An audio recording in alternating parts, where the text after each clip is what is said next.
The Late Night Alternative with Iain Lee on Talk Radio. We have ways of making you talk.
On the cock. It's the mic's on the wonk there. We got a wonk because I've got to talk into the bit where the little symbol is, but the little symbol. No. Here we go again. But the little symbol isn't at the front; it's at the side. Well, that screws everything up. Good evening, dear listener. It's Friday. It's been a whole week without going nuts and smearing feces on the wall of a studio. That's got to be some kind of record. I'm talking into the right bit. I don't even know how this is possible. I'm tempted to. No. I'm going to unscrew it. I'm unscrewing. There we go. I've twisted. There we go. I fixed it. 0344. No, hang on. No, I'm not going to give out the number. I will in a second. Turn my computer off because it buzzes. I'm glad that fault has been fixed. The Late Night Alternative with me, Iain Lee. What's your name, lady? Catherine Boyle. And you can call in about absolutely anything you want. And tonight, dear listener, I really do urge you to call in because there is absolutely... There is nothing. This is why I've worked out why this is why Brexit is going on for so long, because it turns out without Brexit, there's nothing. There's nothing. I got 3 stories in the from the papers, right? All from the Sun. one about a bus, one about piranhas, and one about sewers. That's it. Got one story from online, and that's about the weird family with the bowl cuts that kept their kids in prison. It's not exactly light-hearted, man chops off penis to go viral video kind of fun, is it? It's not fun. So tonight, of all nights, I urge thee, please. Huh? Sorry. Hey, I'm on telly tonight. I was going to say proper telly, it's button 5. But 11 o'clock or 5 past 11, I'm on a TV show with Danny Baker, right? I sing 2 songs. With a band. Sing I'm a Believer by the Monkees. And I sing Africa by Toto. I sing Africa. That was, anyway, that's on at 11. I'm tempted, can we just watch it? Can we just play that out? I don't quite know how the laws work, but surely if it's me, we can just play that out for an hour. I think that's how it works. I don't think you own the copyright. I own the copyright to this little visage. But that's on. What would be great is if you could phone up while the TV show is on and let me know whether it was... Well, I mean, it was worth doing because I got paid very, very, very well. But let's just say, Catherine, you came to the record. Yeah. It would be fair to say it was a long old session. It was very, very dry in that studio, wasn't it? There was a strange vibe. Very dry, strange vibe. I mean, I haven't been in a studio audience since Family Fortunes at about 1998. Okay. And I know things have changed, but there were people in the audience on their phones. Yeah, people. Yeah, they were, weren't they? Very strange vibe. Very long record. Took like 3 hours to record. So I'm hoping that they've managed to tighten it up, beef up the laugh track a little bit. I've got no problems with that. Beef up the laugh track a little bit, and maybe, just maybe, they turned into a winner. But listen, you know me, guys. I can take criticism. If you don't dig it, then just let me know, and I can take it. But I'm really hoping that they've turn the computer on now, Sam. They've beefed up the laugh track. But this was the audience as they were leaving. This is how much fun they had.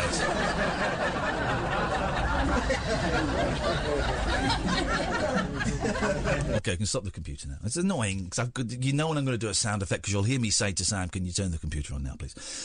Okay, 0344 499 1000 is the telephone number. Let's go to Martin. Good evening, Martin. Good evening, Iain and Cathy. Oh, hello. Oh, hello there, Martin. Can I give my 100% as a working class guy living in Birmingham, right, who's had his property flooded out twice in 6 years, right? I don't care about your property. And I do remember last year phoning up about this, like. I don't care about your property being flooded. Can I give my 100% to all these people in London, right? Yes. The middle classes, these upper class people, like, protesting against climate change, like. Hang on a second. How do you know they're middle class and upper class? Where's your evidence for that? It's been portrayed, right? But who's it being portrayed by? By all the media, like that. All okay, and you believe they're not? They're toffs and lefties, are they? Yeah. Well, what media are you getting this from, Martin? Talk Radio and LBC. Well, guess what? They might be slightly biased, and Talk Radio and LBC might be talking bollocks. I'm telling you, as the official spokesman for Talk Radio now, that they're not all middle class and toffs, and they're not all lefties. So who are you going to believe? Ghostbusters? Well, all I believe, like, is when water's come through my property. Like. I couldn't care less about water coming through your property. Why not? Because I don't live in your property, but I do live on this planet, and so do my kids, and so I do care about this planet, and I care about the planet in the future for the kids. These people are brave, noble people. Hey, here's the thing, right? Yeah? There's been no violence at these protests. I'm on their side. What are you on about? Sorry? I'm on their side. Well, then why are you calling them toffs and upper class and lefties, you muppet? Don't call me a muppet. I told her. You're a muppet. Ian, don't you listen to, like, your 2 years, like. I'm sticking up for them, like. I'm listening to you, and you keep... All I'm hearing is the word like. They are being portrayed as lefties and all these posh... Well, you just... Hang on a minute. Now you're saying they're not lefties and posh people, but that you just... No. Did you just say that they were? Say what? You don't listen. I listen. You don't speak properly like. Yeah, because I'm from Birmingham. You think I'm a thick like. I do think you're thick, but not everyone from Birmingham is thick. Well, here's someone from Birmingham who's more intelligent than you. Say hello to Alan. Number 17 calling in. Oh, Alan, what about you down Harbin Stores on the quiz the other week? Excuse me, I'm not bothered about my stores. I've been bothering that pub for the last 5 years. You've been cheating on the quiz down Harbin. You know what about that. I've been bothering the stores for the last 5 years. Hey, Alan, right? You was on the Toasty bus the other week, like, and he was shouting and screaming. I remember you from upstairs, like, so hang on, Alan. Excuse me, don't you start on me. I was ringing to in a program he was going to be on tonight, and you're dragging me off.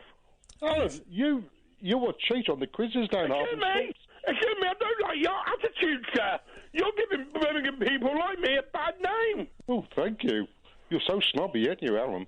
No, but you're tough and a lefty. Well, maybe, Alan, right, when you're on the 22 bus going into Birmingham, you're always shouting and screaming downstairs. I can only apologise. You're tough and a lefty, sir. Alan.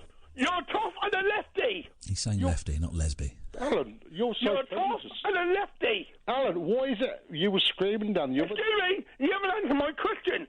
I agree to you, sir, that you are tough and a lefty. And you flipping your beanbags out, like, remember the bean strike? You left all your beanbags out. Actually, no idea what's going on. Excuse me, at least I've got a ball chewing up every night. When you never. Let's listen then. You're just using this one call to slag me off. No, Alan, right? Here's the thing, this is what Birmingham's like. I worked there for 2 years. This is what it's like. Anyway, go carry on, guys. We're enjoying this. Anyway, Alan, right? Do you remember, like, with the bin strike, you left all your bin bags? Don't get me started on the bin strike, but... Min strike? Bin. Sorted. You know, like, by me, Bartley Green, like, you left your bean bags out. No idea. He left his bin bags out. No, the bin bags. Even you did. You are tough and a lefty, sir, and you've never had your bins collected for the last year. So you're the one that's probably complained to the council. Bin salts. I told the council, right, Alan, will you get your facts straight for a start, like? You left all your bloody bean bags out. Everyone had to leave their bin bags out. Not just me, everyone had to leave their bin bags out. It affected everybody in Birmingham, not just me. So why are you singling me out as the whole representative of Birmingham? OK, I think that's enough of Birmingham news. We'll be doing that again every Friday, 10 o'clock, 10:15, Birmingham news. Is bin bags a euphemism? I don't know. I've got no idea. I was getting every fifth word. Very micro call there for a national radio station. Thank you for that, gentlemen. That really has set the tone for what I'm sure is going to be a feisty evening. Russ, you'll be next. 0344 499 1000. You wouldn't get that on LBC or BBC WM. This, dear listener, is Talk Radio. Take a trip into the alternate reality of late night radio. I think I'm in something like The Matrix, and so are you. The Late Night Alternative. Hello. With Iain Lee. Is there anybody out there? On Talk Radio. Hello. OK, let's try again, shall we? The problem I've got with Extinction Rebellion is, and it's a big problem. It's a big problem. These are the protesters in London. And I got a big problem with them. The problem is their logo sucks. Their logo sucks and it's too big. It's a big green circle. It's too big. It's too big. It was smaller, more discreet, and a better logo. My mate Scott would have done a better logo. Did the logo for my record label, 7A Records, and it's great. So that's my only problem with them. Otherwise, I want to say thank you for considering my children. Thanks very much indeed. Let's go to 0344 499 1000. Let's go to Russ. Good evening, Russ. Evening, Ian. Do you remember? Russ? Do you remember? Catherine, you'll remember. Do you remember Boring Russ that used to phone all the time? Oh, yeah. Then when we called him out, he just started being very, very rude online. But this is interesting, Russ. I like this, Russ. He's a cool guy. I mean, it's always good to spend time in your company, Russ. Hopefully, I can prove that. But anyway, you were on about a program that you made with Danny Baker, but Sam's already told me. It's going to be on at 11 o'clock. It's going to be on at 11 o'clock on button 5 on your television sets, Channel 5.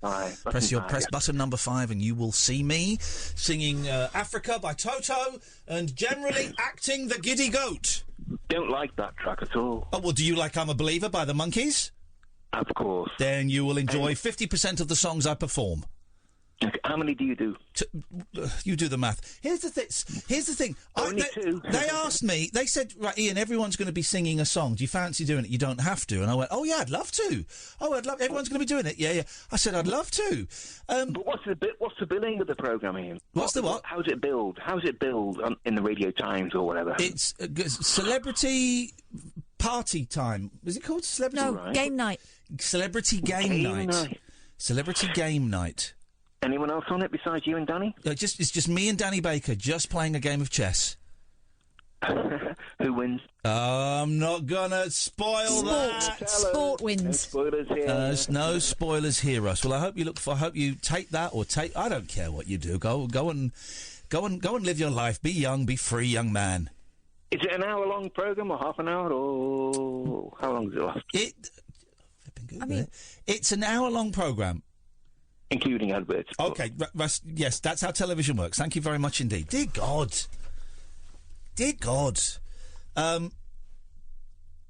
Really was... hey, guys, if you're going to tweet me insults, Jammer Def, use a real photo. Look, don't use a stock image photo, guys.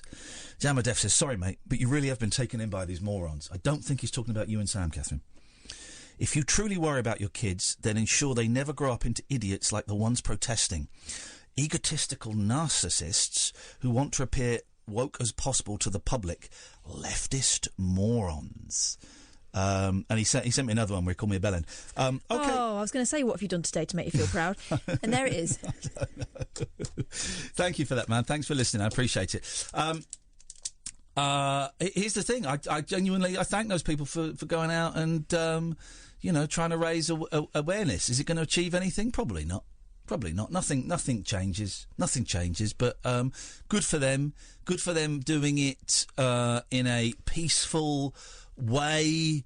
Good for them having a party. Hey, listen. Here's the thing. You know, London. It belongs to you. It belongs to me. It belongs to us. If we want to go and do samba dancing on Oxford Street, we'll go and do samba dancing on Oxford Street. If I want to wear tie-dye on a weekday, I will. Exactly. You can't tell us. And also, here's the thing. Leftist doesn't work as an insult to me. Leftist... Bellend... speaking of bellends, I was listening to George Galloway early on. That's not what I'm talking about. Computer on, please. Did anyone else hear this? This was a guest on George Galloway's show. Let me put my headies on so I can have a listen to this. Now, there's a big summit coming up next week. Tell us about it. Well, this is a Bell End Road. Bell End Road. That's what the guy's saying, isn't he? The guy is saying Bell End Road. Now, there's a big summit coming up next week. Tell us about it. Well, this is a Bell End Road. I mean, come on, man. Computer off. That's outrageous behaviour, isn't it? Honestly, very, very little material for tonight's show. I think it's a full moon tonight. Yes, it was very close to that last night. It was a pink moon yesterday, which is the name of a Nick Drake album. It was Pink Moon. But I believe tonight is the full moon. So we should be getting the weirdest of the weird. We should be. But with very little for us to talk about. By the way, it's great to have you back. Yes. You were missed yesterday. Good. How was it? You were interring. Yes. Not interment. Interring. Interment. Interment, not internment. That means like tear is in earth. Okay, right. You're sending your grandmother. I'm not making light of it. A little bit. I'm putting her in with my granddad. Putting her in with your granddad. How was that? Was that all right? Her ashes, yeah. Yes. Yeah. So yeah, if not, she was very, very small at the end. Well, you do shrink the older. She was tiny at the end. It was really sad the way she went after 93 years of being generally hilarious and often unintentionally. How many people said to you, "Oh, she had a good innings"? I hate that phrase because first of all, I don't like cricket. Secondly, you're saying they were right to die then? Yeah, they've overstayed their welcome, have they? All right, fine, thanks a lot. Get stuffed. Anyone says they had good innings, I'm going to punch them in the nose. I don't think anyone did because the demise was so quick and so shocking and so sudden. She had cancer and didn't realise it, and as soon as she knew about it, it was like someone had given her permission to die, please, sir. That was it, yeah. So, it's been a year. She died on the 1st of April last year. Hey, There's been a lot of sort of legal wranglings and stuff that meant we couldn't do it before. Not because there was any sort of suspicion about how she went or anything, but just the way, the solicitor and all that kind of stuff. And so, generally, it would have been worse, I think, if we hadn't had kind of a lot of hilarious family stuff going on just before, and, you know, we were waiting for my auntie to turn up. They'd gone the long way and got lost in a kind of hilarious fashion and all that sort of stuff. So the actual sad bit was only 5-10 minutes. Yeah. And then we all went and had something to eat together, and it was nice. Yeah, but good. Life, isn't it?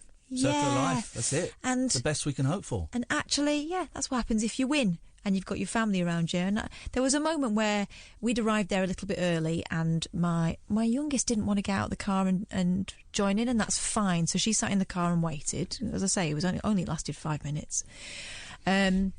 But there was a moment we got there before everybody else. My dad turned up, and he and my nephew had a little look, because my dad hadn't seen the headstone finished. Obviously, his dad's been there for 30-odd years, and they'd left a space for Grandma's name, and so Grandma's name was there. So, and I saw my dad wander over there with this tiny little, you know, my nephew is only 4. Yeah. And it was just this little moment. And I thought, but you know what? That's the legacy. You know, there's your son and your great-grandson there. Yeah. And we've all come to say goodbye to you. You know, that's kind of winning. But bless him. Well done for getting through it. You do. It's the last thing you can do for someone, isn't it? Yeah. Should we speak to our friend Sadiq? Yeah, go on. Good evening, Sadiq. Can I have your number? Can I have your phone? Or can I have your WhatsApp number? I lost it. Oh, unlucky, man. I have a rule. I only give my phone number to people once. Can you give me again, please, Ian? Please, I'm a friend. What's the rule? I forgot it, please. I just said, what was the rule? I literally just said, Sadiq. He's put the phone down. There we go. That's fine. That's fine. It's been one of those shows tonight. One of those. Should have rung up last night when you were doing anything for the listeners. Well, it got a little bit. It did. I don't really know where to take the show tonight, dear listener. I don't really know. So there is nothing. There's we'll talk about the few stories I've got out of the papers in a minute. I see you've got Chat It's Fate. Yeah. Floating around, so we can do that. But I don't really have any. Don't worry, I'm not having another breakdown or anything. I'm just having one of those thinking out loud moments where I don't quite know what I want to do with the show, where I want us to, which direction I'd like to kind of aim for. We always aim for a direction, then kind of get knocked off course at various points. I don't quite know where to go. Let's play an advert for one of our colleagues. I hope it's not Matthew, right? And then we'll let's do that, and then we'll do something. Here we go. The radio show that knows truth is always stranger than fiction. Week Monday, I get shoes. The Late Night Alternative with Iain Lee. Because they're too real to be part of my imagination. On Talk Radio. Okie dokie. So 03444991000 is the telephone number. Oh, by the way, my most successful. I did 2 Twitch streams today. Twitch.tv/Iain Lee. My 2 most successful streams I've ever done, and I wasn't really playing games. The first one, I was trying to get my Dreamcast set up so I could stream it. It took me an hour and a half. I got it set up so I could stream it. I was playing Virtua Tennis. Some game. But alive, it's some game. The second stream, and I was getting 80 to 95 viewers. I had more subscriptions than I've ever had. About 10 subscriptions. This was great. It's all, and I think it's partly because I've changed the settings. I've made it all family friendly now. You can put your kids in front of it. It's going to be fine. I spent 20 minutes. It's on Twitch. So it's this website where you stream video games, and you can censor words. So I spent 10 minutes going through the settings, typing in the most offensive, foul-mouthed, racist, homophobic words I could find so that they would all be blocked. Couple got through. Shite got through. Didn't think of shite. Or arse. So I'll add those. But it's a family-friendly environment. It's going to be primarily retro games. And the second stream was supposed to be playing Tomb Raider, The Last Revelation or something, but it turns out that game is unplayable. So instead, it was an hour of me trying to work out how to download games and burn them onto CDs, which you can do with the Dreamcast, and play them. It sounds illegal. I've got a loophole. So I was doing that. So thank you to everyone who joined me. We're going to be doing more of those, a lot more of those. And here's the fun thing. At some point in the next 2 weeks... I've just bought something from Hong Kong for 65 quid. At some point in the next 2 weeks, there's going to be a live stream of me opening up my Dreamcast, taking the disc drive out, taking the CD reader out, putting in a flash drive, and then putting a shed load of games on a flash card, putting it in and playing it. That is coming soon, and there's going to be a live stream of me taking the Dreamcast apart and removing the CD reader. What could possibly go wrong? It's where the action is. 90 people were watching me today. 90 people. Catherine, are you hot? No. Okay. Don't say anything then. We're waiting. I'm waiting for Catherine to get hot. I'm getting warmer. Okay, she's warming up. So thank you everyone that came and joined that stream today. Twitch.tv/Iain Lee. If you want to come, you can join. If you've got Amazon Prime, you can link your Amazon Prime with your Twitch for free. You can subscribe to me every month for free. I get a few quid and it'll go towards more outrageous games for the Dreamcast and retro games. Guys, we're going to do something very, very special.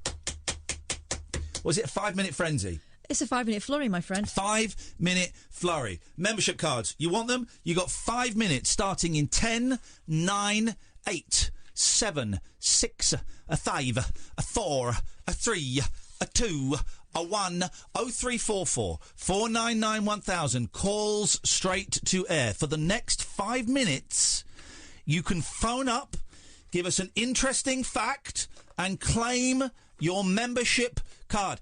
Big stars have got these cards. Annie has got card number 3, and she was in the Han Solo movie. Tomorrow, I'm meeting Mr. Shane Ritchie.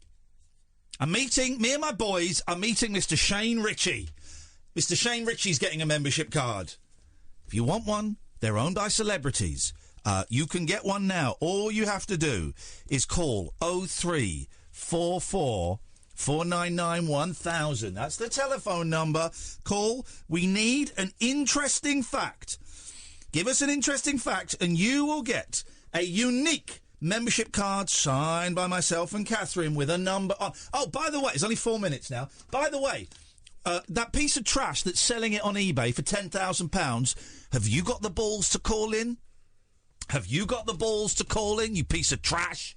I want to talk to you. Okay, the lines have gone mental. So let's go to... Pick a line at random, Catherine, between 1 and 10. Line 9. Let's go to line 9. Line 9, you're live on Talk Radio. Hi there. My interesting fact for you is, did you know that 3% of the polar ice pack is penguin poo? But 3% of a polar iceberg is penguin poo? She said ice pack. No, penguin pee. Penguin pee. That is fantastic. Yeah. That's an interesting fact. What is your name? My name is June. Then what number is June, Catherine? 31. 31, June. Stay there. You're going to speak to Sam. He's going to take your name and number and your address, not your number, your address, and we're going to send you that out. Let's go to line 7. Good evening, line 7. Hello, is that Iain? Yes, it is line 7. You're live on the wireless. Would you like a membership card? I would love a membership card, please. We need an interesting fact from you. Right, an interesting fact is you should never have bought Sims 4. You should have gone with Sims 3. I don't get the Sims. My boy was playing Kids love it. I don't get it. Why should I have got Sims 3 and not Sims 4? Sims 3, Sims 3, you can do a lot more in the world. You don't have to keep loading screens to go somewhere else. All right, yes. So that's a big bonus. Yes. And you can travel to different countries, China, France. Right, now she tells me. What's your name? Lisa. Lisa, you are number 32. Lisa, stay there. You're going to talk to Sam. He's going to take your name and address, and we're going to send this out. There's only 2 minutes left, guys, of the 5-minute flurry. 0344 499 1000. June has gone. That leaves a line free. Let's go. Pick a line between 1 and 10. 4. Number 4, line 4. You're on the wireless. Hi, Hi, Catherine. Hello. Hello, line 4.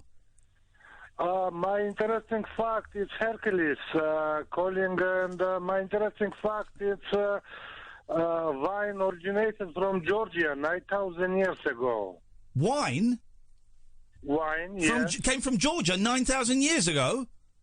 Yes, that's correct. I love it. I'm having it. I don't know if this is true or not, Don't but it's care. an interesting fact. Hercules, fantastic. What number is Hercules? 33. You're 33, Hercules. Stay on the line. You'll speak to Sam. He'll take your address. We'll get it sent out to you next week. Let's go to line number 6. Good evening, line 6.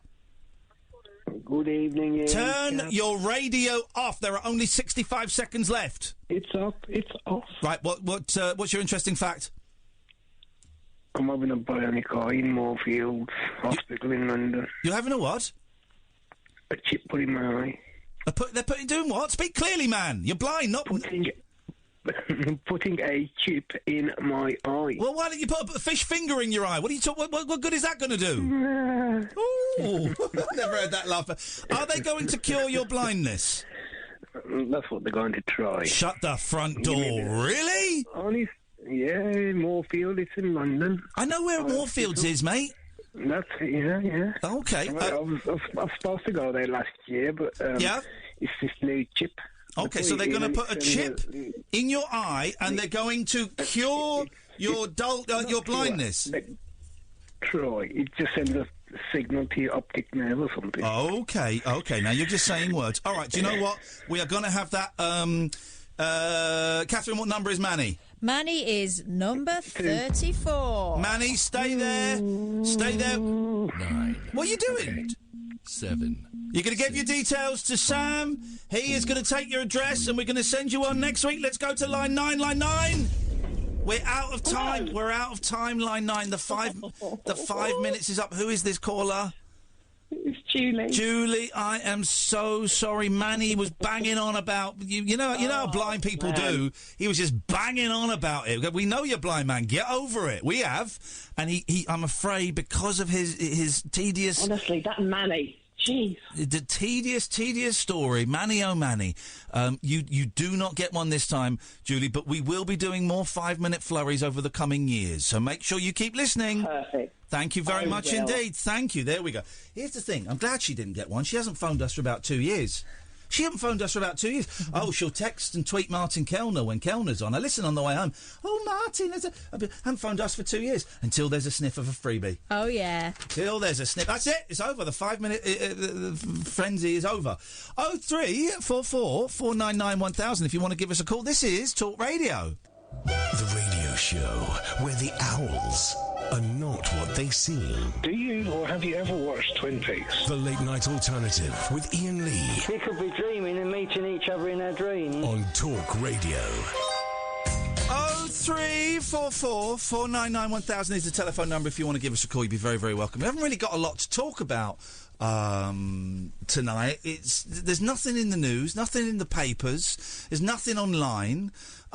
So we'll just chat. We'll just chew the fat, I suppose, really. You're welcome to call in about anything you want, and if you don't, well, there might be a few long pauses while we try and come up with stuff. We got stuff. We'll listen, this is our job. These are the shows. Last night, I didn't get paid for. All the shows this week, I've not been paid for, because they're easy. We had loads of calls, loads of stuff, just a joy to do. The shows where it's a little bit harder, where me and Catherine have to think a little bit more, those are the ones we get paid for. The others we do for free. Sometimes I have to pay them. Last Thursday and Friday. 0344 499 1000 is the telephone number if you want to give us a call. Let's go to Simon. Good evening, Simon. Oh yeah, hi Iain. It's the Simon that's popped your membership thing on, you absolute SH1T. This is the scumbag, right? This is the scumbag who has got a membership card for this show, and you've put it on eBay for a ridiculous amount of money. Well, I put it on initially for £100, and then I listened to your show yesterday, and you did say that obviously you felt that it wasn't on there for enough money. So I thought, I agree with you. And so I thought £10,000 probably a decent amount, I'd say. Do you not think that do you think it's a good amount? Why are you doing this? I don't understand. And I'm not being funny. Here's the thing, right? These cards cost £10 for every listener, I think. These cards cost me 35 quid from Vistaprint. Off my own back, I designed them. Yeah. Took me a long, long time. I was at that Vistaprint website for about 10, 15 minutes designing these. So it cost me 35 quid. The printer cost me 15 quid. We're up to 50 quid. The wallets cost another £2.50. So we're at £52.50 of my money. Doesn't come from Murdoch. Catherine didn't chip in. This is from my money, right?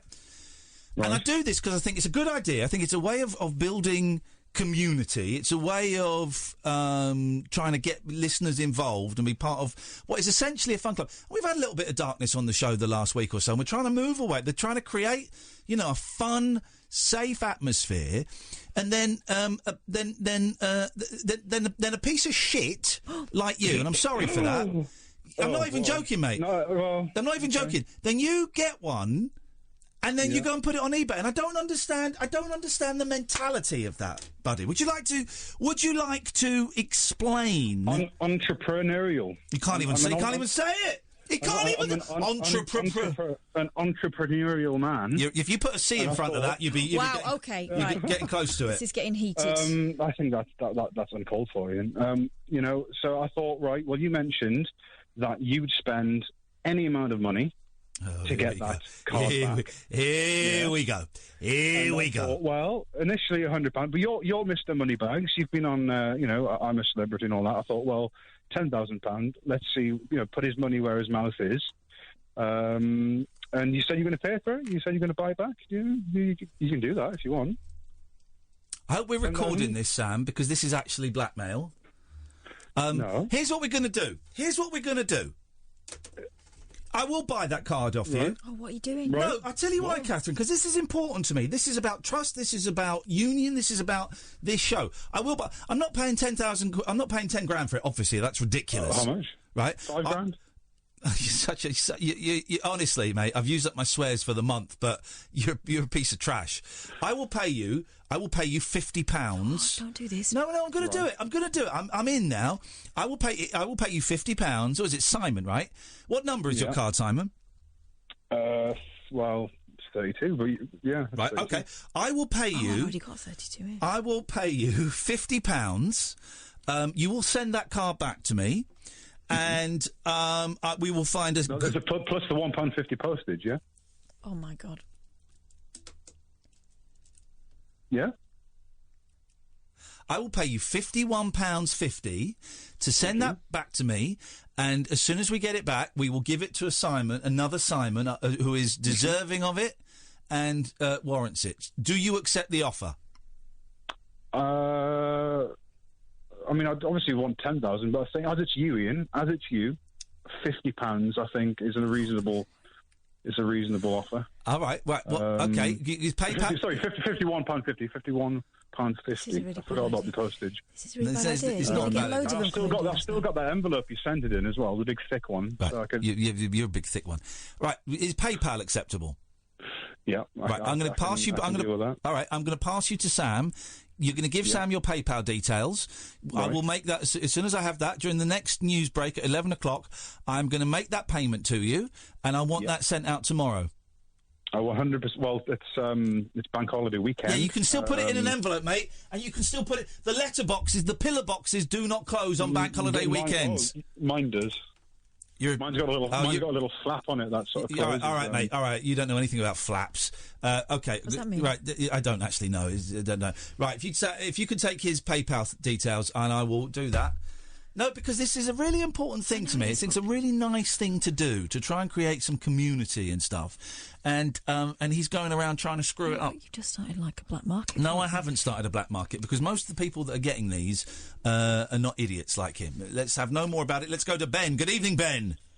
Hi there, Ian. Hello, Ben. What can we do for you? Yeah, well, I was thinking about going down to central London, but I'm a bit put off by it, all these protests. Right. What do you mean? Well, going down to my family... Do you think I should just get involved with it and just go with the flow? What do you reckon? Well, what do you? I don't know. What do you think? I'm just going to go down there. I don't know how long is this stuff lasting for. I've got absolutely no idea. Why you ask? I don't know. Yeah, neither do I. Okay. So I'm going down there Monday. I might, go down to London, a bit of shouting going on, all that sort of thing. Well, let's hear you shout. Let's hear your shouting. No, but... Well, then I don't think you should get involved. If you haven't got the balls, to shout on a late-night radio show, you haven't got the balls to shout in Oxford Circus. I might wake some people up here. Yeah, wake them up and tell them the chicken licking, the sky is falling in. But anyway, boxes. What? Boxes, it'd be a good subject. What do you get in a box? Okay, let's try it. What did you get in the box? Post boxes and whatever you were going on about before. Okay. So... unboxing stuff, that's a big thing at the moment. People making millions of pounds. Okay. Unboxing. Well, what have unboxing it all on the internet. What Ben is shut up you. What Ben is showing is that this job does sound, we make this job sound easy, but actually it's very, very difficult to do in an interesting... You can't just come on and say box. Fashion. Well, what have you had in a box, Well, Steady? there's working classes and the boxes, moving boxes about. Why are you talking about boxes? Are you high on crack or something? Box is a class issue now. No way. But no, boxes.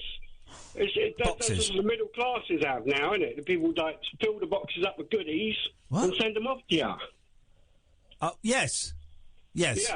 And you get a box for the goodies. Yep. Yeah. What goodies? Are you doing a sponsored box mention? Are you saying that Bill Oddie is dying? A box for the goodies. What is he talking about? No, he's saying box a lot. I'm just wondering if he's getting paid per box. Boxes, yeah. So boxes, yes. It's a fascinating subject. What do you get? It's not. It's not though. Give me an example of. Give me an example of something you've had in a box. A book. That's brilliant, Ben. Thank you very much for your call. 0344 499 1000 is the telephone number. Let's go to Joe. Good evening, Joe. Hello. Hello, Joe. Hi, Ian. Hello, Kath. Hey, Joe. Joe called us yesterday. Yeah, Joe was a great call yesterday. One of the top 5 calls yesterday. No, thank you, Joe. Oh, I just want to say about that Simon guy. You want to say what about? Just move the mouth ever so slightly away. From the mouthpiece. Is that all right? Yeah. Go on. We'll find out in a second. Go on. That Simon guy. The what? Simon guy. Yes, the scumbag. Yeah. Why would he do that? Like, you specifically asked not to sell them, and he has to do the complete opposite. Because he's a scumbag. Some people are like that, Joe. Some people try and sell stuff at every opportunity, trying to make $1. Get this, Joe. We once had this guy on. This guy, he was quite old. I think he drove a Jaguar. Yeah, he did. His wife had bought it for him. Wife had bought it for him. Do you know how this guy? He's a farmer. Do you know how he'd made his money, Joe? How? By selling poppy foals. Poppy foals. Yeah, puppy fowls. Puppy fowls. No, puppy foals. Puppy foals. What are they? Really tiny horses. Yeah, little horses. His name was Farmer John. And he sold horses. Yeah. And that is how weird some people are. I felt sorry for him, though, because it was obvious that his wife was playing away. Yeah. Because she was doing paperwork till, I think it was about 11 o'clock or something. Something like that. When he rang up. Yeah. But she'd bought him a car, he was happy with it, and he had this little business. And when I say little business, I mean, little tiny business. Yeah, yeah.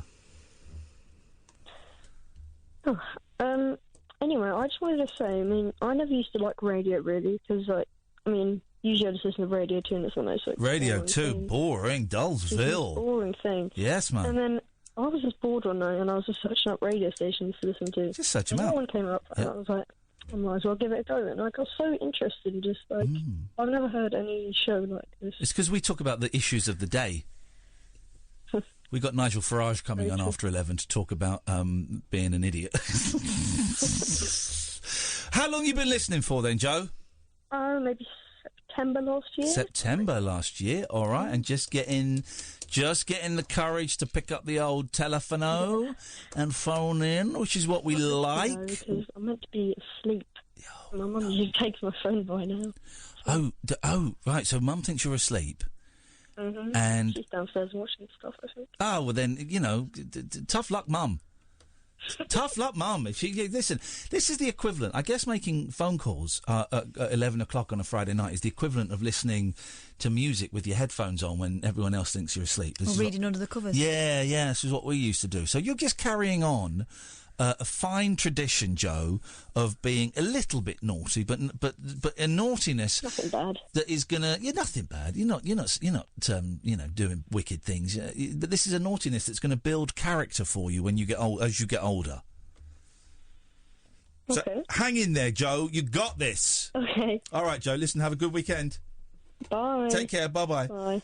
I think you were totally wrong on that, Boyley. I think I was, but a lot of farmers sound like that. You were totally wrong on that. You called that young man out. I didn't say anything. We were just mentioning something that had happened in the past. You said to me, that is Farmer John. No, I did a question mark. You just couldn't see it because I was miming. You said to me, that is Farmer John. It sounded a lot like Farmer John. Should we go to Ken? Evening, Ken. Good evening, Ian. It's a different Ken! Other Ken is busy. This is a big night for him. It's a different Ken. Hey, Ken, how you doing, man? Not bad, mate, not bad. What can we do for you on this not particularly holy Friday evening? Nah, I think that basically instead of giving Simon £51.50 to cover his postage, yeah, you should just give 50 quid to charity and tell him to cut up the card. No, well, here's the thing. These cards, we have only got a limited number of them, and they are signed, they are laminated, so a lot of work has gone into them. And the thing is, if I tell him to cut the card up, he sounds like the kind of scumbag that won't cut the card up, and will just, like, another 6 months will go, and then it'll pop up on eBay again. So I'm happy to pay it, Ken. I'm not happy, but I am comfortable paying it, and we'll get it, and we're going to find a Simon next week who deserves it, and they can have it. Somebody like Simon West, the guy that was in the Falklands, there's a good Simon. Simon Weston? Yeah, we could send it to Simon Weston. It's probably what he needs to cheer himself up, isn't it? So, yeah, have you got Simon Weston's address? Personally, no, but I mean, there's that thing called Google. Google Simon Weston's address. Google Simon Weston's address. Google. Just Google it. Simon Weston's house. Simon Weston 2 at yahoo.co.uk. Turns out. Oh. We've got his address! Oh, it says care after combat. Simon Weston house is open. They've just missed off the Westons. Okay, we got it. All right. Well, we'll send it to him then, Ken. Excellent. Nice one, man. I ban that other Simon from ever being on the show again. He's banned. That is just wrong. Blackmail is not cool. What are you doing this weekend, Ken? Are you having a roast dinner on Sunday? It's what Jesus would have wanted. Well, as Jesus hasn't provided it, no, because I'm going to a football game on Sunday. Oh, outrageous behaviour, Ken. Thank you very much indeed. A lot of new callers. We got Simon, new Simon, we got old Simon, we got Rob, and we got Ollie. Oh, we need we need this. We need this in a minute. Actually, going to see a football match on that day is quite good because it's 11 men. We're not mentioning the 12th. There we go. I don't get the reference. Guy. 0344 Guy is November the 5th. 0344 499 1000 is the telephone number if you want to give us a call. We've got 4 calls lined up, so there's no immediate rush, and we are doing what we often do. We are spinning gold out of thin air. Maybe not gold this evening. Maybe copper. We are spinning copper out of thin air, which is what we can do sometimes. 0344 499 1000, the Late Night Alternative, weeknights from 10 with Iain and Kath on Talk Radio. The Late Night Alternative with Iain Lee on Talk Radio. We have ways of making you talk. Let's everybody join in, all right?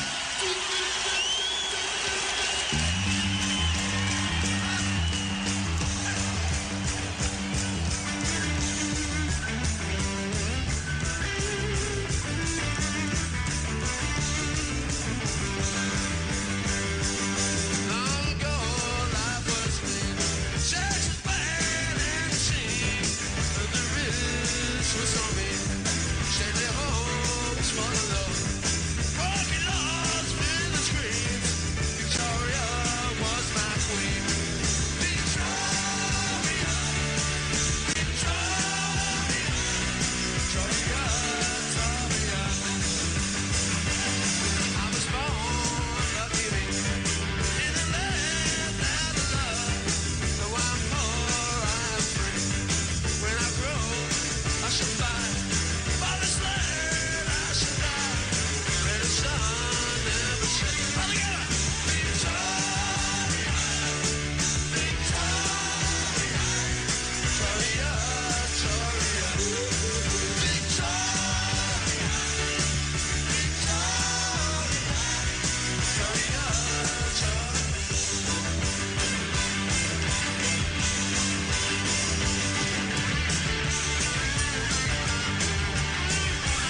recorded last night at the Kinks' secret reunion gig in New York City.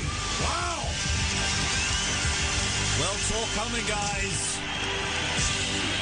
They're in their 70s. Yeah, it's a little bit ragged. It's a little bit ragged, but you know what? I would take that. I would take that top secret gig if you were there last night. Well, lucky you. That's... Oh, have you not done it? It's going in. Oh, all right, sorry. Lucky you. Well done if you're there. Top secret gig with the Kinks, the 3 original Kinks and a few other backing musicians live in New York last night. Wowzers. 0344 499 1000. Let's go to Simon in London. Good evening, Simon. Good evening, Ian. Long-time listener, LBC mid-2000s, first-time caller. I was very excited just walking home from a meeting to hear that you're giving out free cards to people called Simon, and I haven't listened for the last week or so, and I don't know what these cards are about, but I have just changed my name from Tony to Simon, and I really want the cards. Right, so guy who's been listening for years, but hasn't been listening for a week, hasn't got the right name, and wants a free card that has cost me £51.50. No, you said that you were going to give it to someone called Simon. Yes. I think I heard, yes. Yes, but you're called... My name is Simon. You're called Tony. No, I was called Tony, but I've changed my name by deed poll quickly on the internet to Simon. Well, I need to see... I don't even know what these cards are, but I think they sound exciting. Knowing you, they must be something special. I need to see... the document. I need to see your documentation. I need to see your deed poll certificate. Well, it hasn't come through yet. I mean, it's just... I mean, you've changed your name before. Yep. You know it takes a little bit of time. Exactly. So, how long have I got? Well, I haven't got the card. I won't be getting the card till probably next Wednesday or Thursday because of the bank holiday. So, can you? Yeah, bank holidays. Could you give us? Do you know what? Right, I've had for some reason I've been involved in 3 conversations with people where there was no need for a conversation today. One was a petrol. You asked for people to call though. No, not on the radio, mate. In real life. Oh, real life. Beg your pardon. Thank you. That's okay, Simon. One was the petrol station guy, who's a big fan of mine. Oh. Although he's a big fan of yours and mine, Kath, because he used to listen to us at the BBC. And I go in that petrol station quite a lot, and we talk about the radio and where I am now. And then today, I've been in there about a dozen times. Today he called me Lee. Big fan. Big fan. So you working today, Lee? Big fan. So I've had a conversation with him. Being very respectful. I had a very, very good conversation with him, with a guy who was helping me pick up a bookcase that I'd ordered, and the people I bought the bookcase from. Right, it's 3 conversations where I didn't really need to have that much. I didn't need to have a conversation with him. It was polite. So I found myself saying 3 times, This weather's not bad for a bank holiday, is it? Wow, okay. Yeah, 3 times. This weather's not bad for a bank holiday, is it? Oh. Jeez, that's where this is why I can't do... I've got no social skills. That's where my... what do they call it when you have a short... small talk. Small talk. I was going to call it a short conversation. That's where my small talk takes me. Not bad weather for a bank holiday. Yeah. So, Simon, you can't have the card. Okay. Not bad weather. Let's go to Rob. Good evening, Rob. Oh, good evening, Ian. Good evening, Rob. Rob's just woken up. Yeah, sorry, the phone was on the floor. No, I'm down in West Sussex with the 4 dogs and my wife in a touring caravan. Not bad weather for a bank holiday, is it? Not bad weather at all. I like how you listed the dogs before the wife. Well, there's 4 of them. I didn't mean... Yeah, it's the Bedlington boy, Remy the Bedlington, the 2 Chihuahuas and the Staffy. Okay, I've got no idea what anyone has said to me for the last 50 minutes. I don't know, but there's something strange happening to my brain. Oh, there's an Easter egg. Where'd that come from? Anyway. From a shop, I guess. Okay, I found it in the kitchen. Kath being naughty. Yes. Go on. Yes, go on. All right, okay. Now, I was going to ring up for this fact, an amazing fact about James Bond. Okay. I missed the card, but I'll tell it anyway. Yeah. In the summer, there's a big golf competition at Royal St George's, which I believe is down at Sandwich in Kent. Yeah. And many moons ago, Ian Fleming used to live at a place called St Mary's Bay. Yeah. While he was writing his James Bond books, he used to get the bus to Canterbury, and right in the coffee shops. Okay. And the bus that took him from St Mary's Bay to Canterbury was 007. And that's how James Bond... No. Honestly, straight up. Honestly. No. And it can be confirmed by the great golf commentator, Peter Allis. Well, how does Peter Allis know?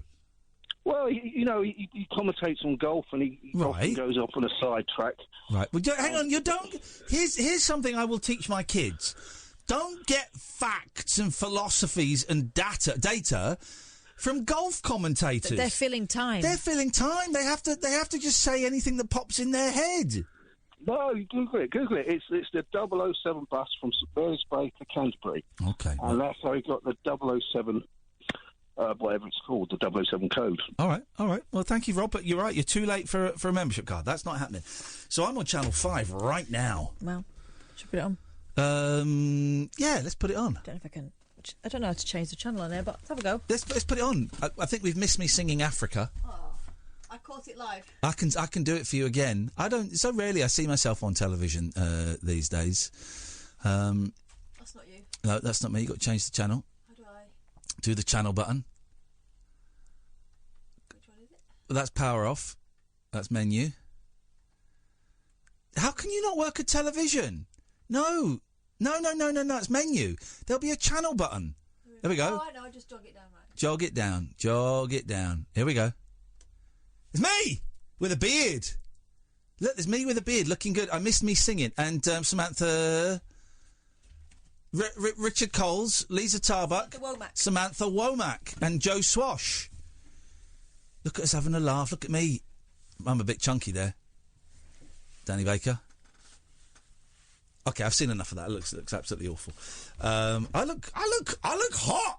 I look cute. I need to get that beard back. What the hell was I thinking? Where's my beard gone? Of all things, you could turn it off now. I think we've seen. Enough. Let's go to number 25. Good evening, number 25. Hello, Ian and Kath. I've been watching you. Frankie from the Saturdays. What? Me with Frankie from the Saturdays. Oh, That's right, Sam. That's right. From me and Frankie from the Saturdays. Had a good laugh with Frankie from the Saturdays. Yes, number 25. You haven't tongue yet. Sir? You haven't tongue yet. I haven't come yet. Haven't You tongue haven't yet. tongue Oh, yet. You've sung. Oh, maybe they cut out my Africa then. Oh. They can't. Maybe they cut out my Africa. They can't cut out my I'm a Believer because that is played under. If they cut that out, then here's the thing. Like as Pete Townsend said, 1982 when the Who reformed to play at the Brits, and then they just played under the credits. He said that's the day I knew the Who was over. And the same for me. If they cut my I'm a Believer out, that's the day I know it is over. It is over, because I put in a blooming good performance of that. I mean, the tune it was not note perfect, but it was passion perfect. I'll see that for myself soon. Did you enjoy my Twitch stream today, Ollie? I did. Yeah. Good. My high stream, I was getting... I know, it was a good 90 viewers. Yeah. I had 10 subscriptions. Cool. And I've just ordered one from China, but then I cancelled it. I've ordered one from England. I've ordered a little bit of kit, and in the next couple of weeks, you're going to see me on a live stream, take my Dreamcast apart, remove the disc reader, and install a flash drive. Sounds scary. Yeah. It sounds great. You sure you won't? I'm doing it.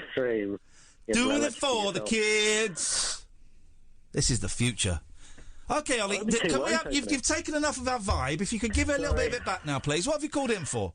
Well, I just wanted to say, like smugly, that I knew it was the Simon yesterday because of my detective skills. You didn't know? Well, on Twitter, I can prove that I found out it was Simon and it was number 32. Yeah, you found out because So Ollie phoned in yesterday saying he's got... What was it? DIS, Detective Inspector Skills or something? Yeah, investigation skills. Detective investigation skills, and he said, I've worked out who it is who's stolen the car, because we didn't know yesterday. And it turns out he hadn't worked it out. He thought it began with an S, but he wasn't totally sure. And he didn't give us a name, he didn't give us a number. Then someone on Twitter worked it out and gave the name and number, and he just retweeted it.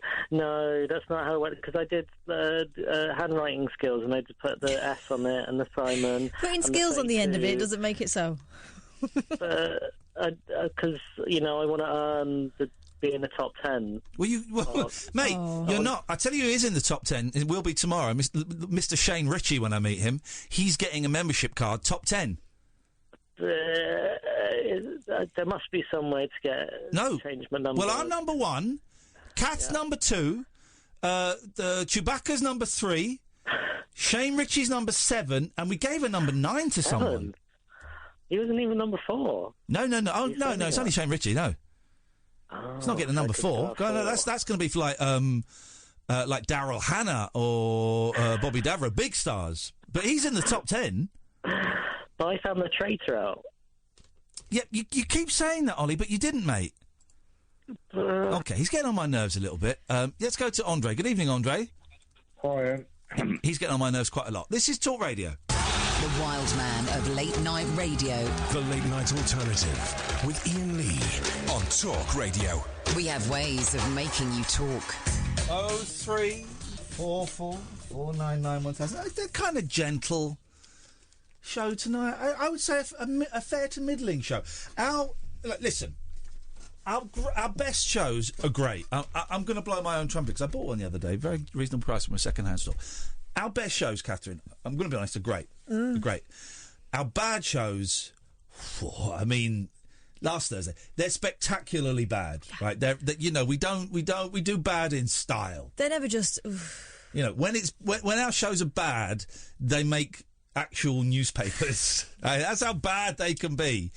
But the average shows, of which I would say this is one, they're still better than most people's best shows. It's a decent.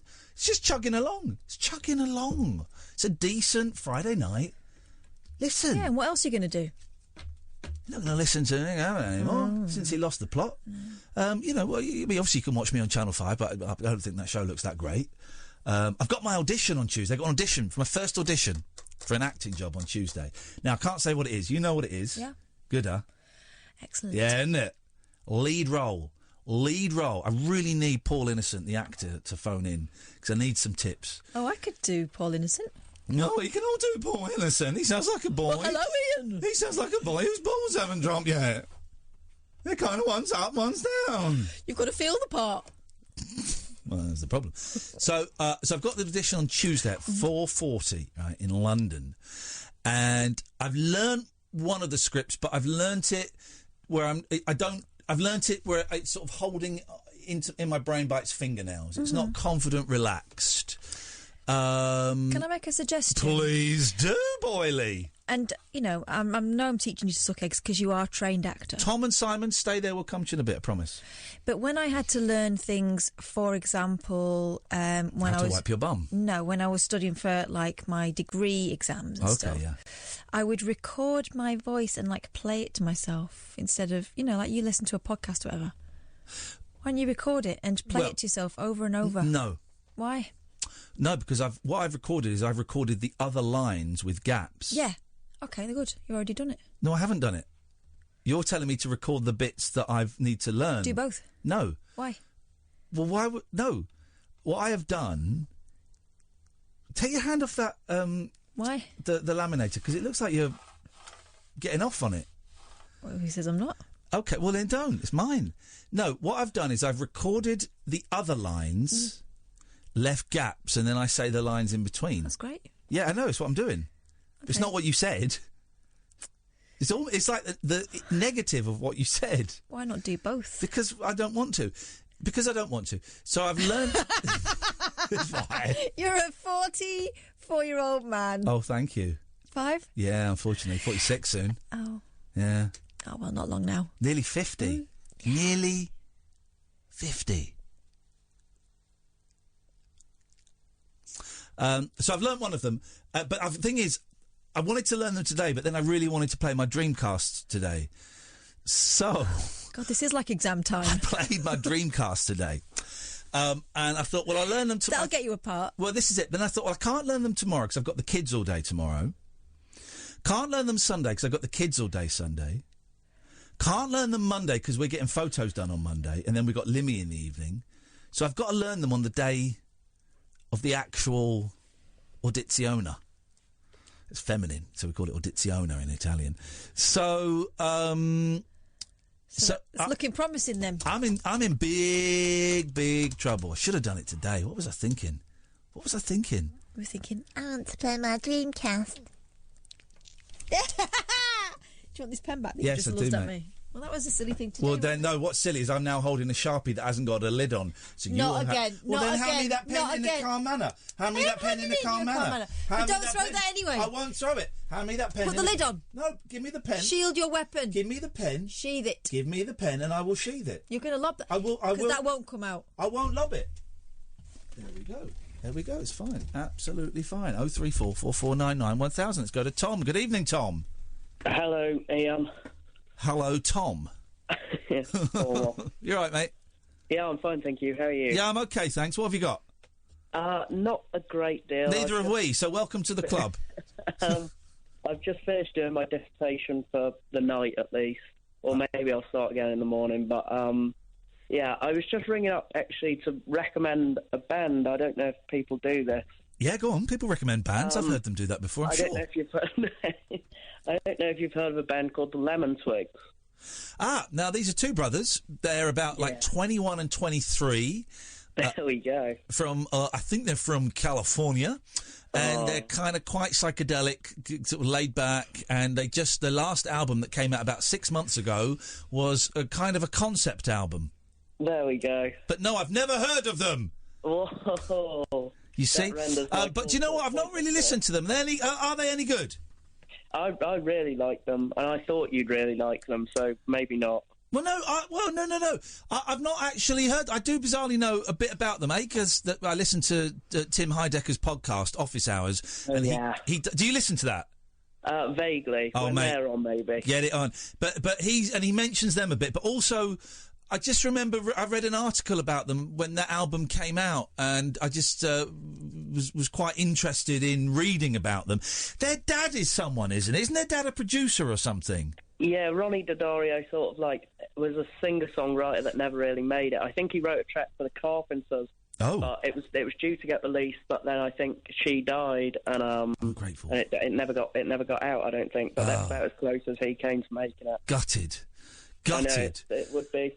All right. Well, do you know what? I am going to, maybe not this weekend because I'm really busy and I've got to learn some lines. Next week, I'm going to listen to the Lemon Twigs. I'm doing it. No problem. I'll give you a call back to see how you got on. Nice one, man. I can tell you that call will go with me having not actually got round to listening to them. What's your dissertation on? That's absolutely fine. I'm an English student at the University of Birmingham. Oh. So I'm writing on Martin Amis, which is very boring. Okay. Now, which one was... I always get Martin and Kingsley confused. Was Martin Times Arrow?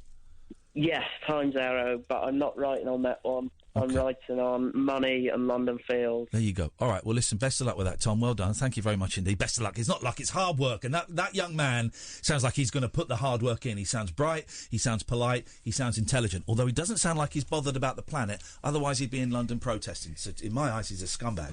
In my eyes, that guy's out there to murder my kids. That's what that Tom is. Tom is a child murderer. And I think we should come down on him like a ton of bricks. We should. I wonder if he's going to pull an all-nighter for this dissertation tonight. No, because kids haven't got the dedication these days. No, kids don't take Pro Plus and sniff lines of Nescafe anymore. Huh. They don't do it, and they should. They should. I never took any Pro Plus. I took some Pro Plus once in the Wheat Sheaf pub in Slough, where Richard Kukowski said, if you put 2 Pro Plus... He said if you dissolve 2 Pro Plus in a pint of lager, it was like ecstasy. Was it? No, it was like lager. lager. Like fizzy? Didn't do anything. It was like lager. Right. And we sat there going, I think I can feel something. A lot of my teenage years before I actually started taking drugs were me going, I think I can feel something, and feeling absolutely nothing whatsoever. Nothing. 03444991000. This is Talk Radio. The Late Night Alternative with Iain Lee. Unfiltered night talk with the original king of unconventional conversation on Talk Radio. We have ways of making you talk. 03444991000. Let's go to Simon. Good evening, Simon. Good evening, people. How are we? Yeah, we're doing it. We're doing it. What you got for us? Good. I'm ringing I'm ringing to do you a favour, actually. I'll be the judge of that. Go on. Well, I was thinking, I happen to be called Simon, and I would like a membership card. And you could... 03444991000 is the telephone number if you want to knew give what he us was going to say. a call. Sorry, we seem to have lost the line there. If he calls in again, probably best we don't put him on. There's probably a problem with his line, I think. Line 1, you're on the wireless. I thought you were going to resign. Change my mind. I thought you were going to finish that phone call. You changed your mind. Catherine, what stories have you got for us in today's news? This is one. Do you want a controversial Easter story? Jesus wasn't real. He didn't come back from the dead, and he wasn't born. For many Quite controversial people, for Jesus and Christmas and Easter. Jesus. Yeah. For many people, says the Mirror Online... Who's your Jesus? My Jesus is Robert Powell. Oh, right, yeah. No. You know, my Jesus is the one that was Ming the Merciless. Was he Jesus? I think he was Jesus. In what? Jesus. Okay. Who's your Jesus? 03444991000. Mine's Robert Powell. Hers is Ming the Merciless. Oh! I did something the other day that is very naughty and is illegal. You sure you want to say it? And I hate it when people do it to me. But I did it.